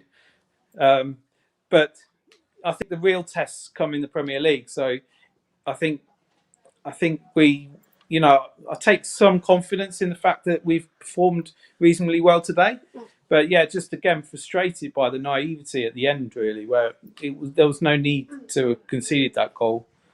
But yeah, I guess it's just a case of just taking it on the chin again and moving on. I guess I was a bit like you, Elijah. I thought that it could have been a handball there, so I haven't seen the replay properly to see whether VAR has made a real mistake there, but I wouldn't surprise me, to be honest. It's on the line for me, because what gets me is I understand people are saying, so like it hit him about here, which on the shirt, some referees would say that's not handball, but it looked like the same part of the arm that it hit Cresswell for.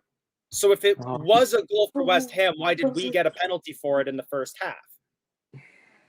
I don't know. Yeah, I need to look at it back, really, to take a view on that, but I haven't properly seen it yet, so I can't really comment. But initially I thought it could have been a handball. So yeah. I guess we'll finally close out with do we need Rodgers in or out by the end of the season? That's such a big question, isn't it?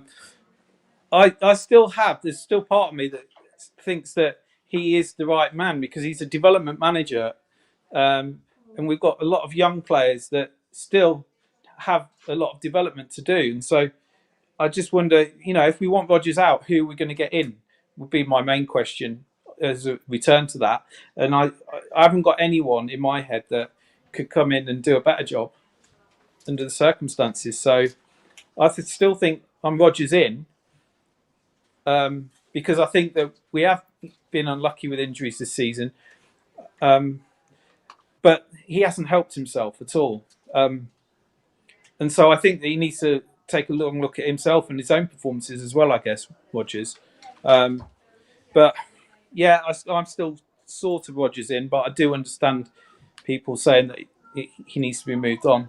The point is, though, that we can't afford to sack him. He's on a huge contract. If we sack him, it's going to cost 20 million plus to sack him, and I'd prefer to spend 20 million on a centre back than sacking Brendan Rodgers. So that'd be my view. I think I mentioned earlier in the game, like my general stance on it is that I'm still Rodgers in for now. I think that if given the opportunity to build and hopefully we can clear up our injury problem next season, I think we can still go far with him. But if he gets sacked, I'm not going to complain or really say that I don't understand why. Yeah, I'm same as that, to be honest. Jono, do you want to give your stance before we give it a wrap today? Obviously, same as every Leicester fan, disappointed about the loss. I'm happy we got a draw because West Ham coming into this game, obviously on good form, going for Champions League. A point is good, but the way we lost the win was disappointing. We should have not made the substitution. If any, bring Chowdhury on, not Vestergaard. I think it disturbed things, but I think Randers, for me, will be a big thing of where, like, if we beat Randers comfortably, I'll be like, okay, the players are playing for it. If we struggle against Randers and draw or lose, I'll be very we can't draw, so I need to see him against the Randers game because we played well second half. First half was abysmal, second half was good, but we need to see more of the second half performances for me to be like, yes, we're going to be fine this season. Fair enough. All right, London, Jono, I'm going to let you go, and then Jordy, Jono, I think you and I will quickly wrap up the stream. Yeah, that's fine. So thank you to all of you who tuned in. Obviously not the result that we wanted at the end of the day, but better than the result that a few of us were expecting. If you enjoyed the stream, please drop us a like, a share, a subscribe. You can find us on all of these different platforms. We got shows coming every day of the week, watch-alongs for every Leicester City match that we can. Other than that, yeah, thanks for tuning in. Follow the Foxes. We keep our heads up and we move on. And I've missed the brand tab. Okay, there we go. So thanks a bunch for tuning in, and we will see you next time. Thanks for watching Leicester Fan TV. Thanks to our sponsors, ADT Taxis, Everard's, Pucka Pies, Pink Car Leasing, Leicester Riders, Hologram, The Fox's Arms, Peter's Pizzeria, Hope Against Cancer, and Newbie & Co. Estate Agents. Make sure to follow us on all of our social channels at Leicester Fan TV. Visit our website, leicesterfantv.com.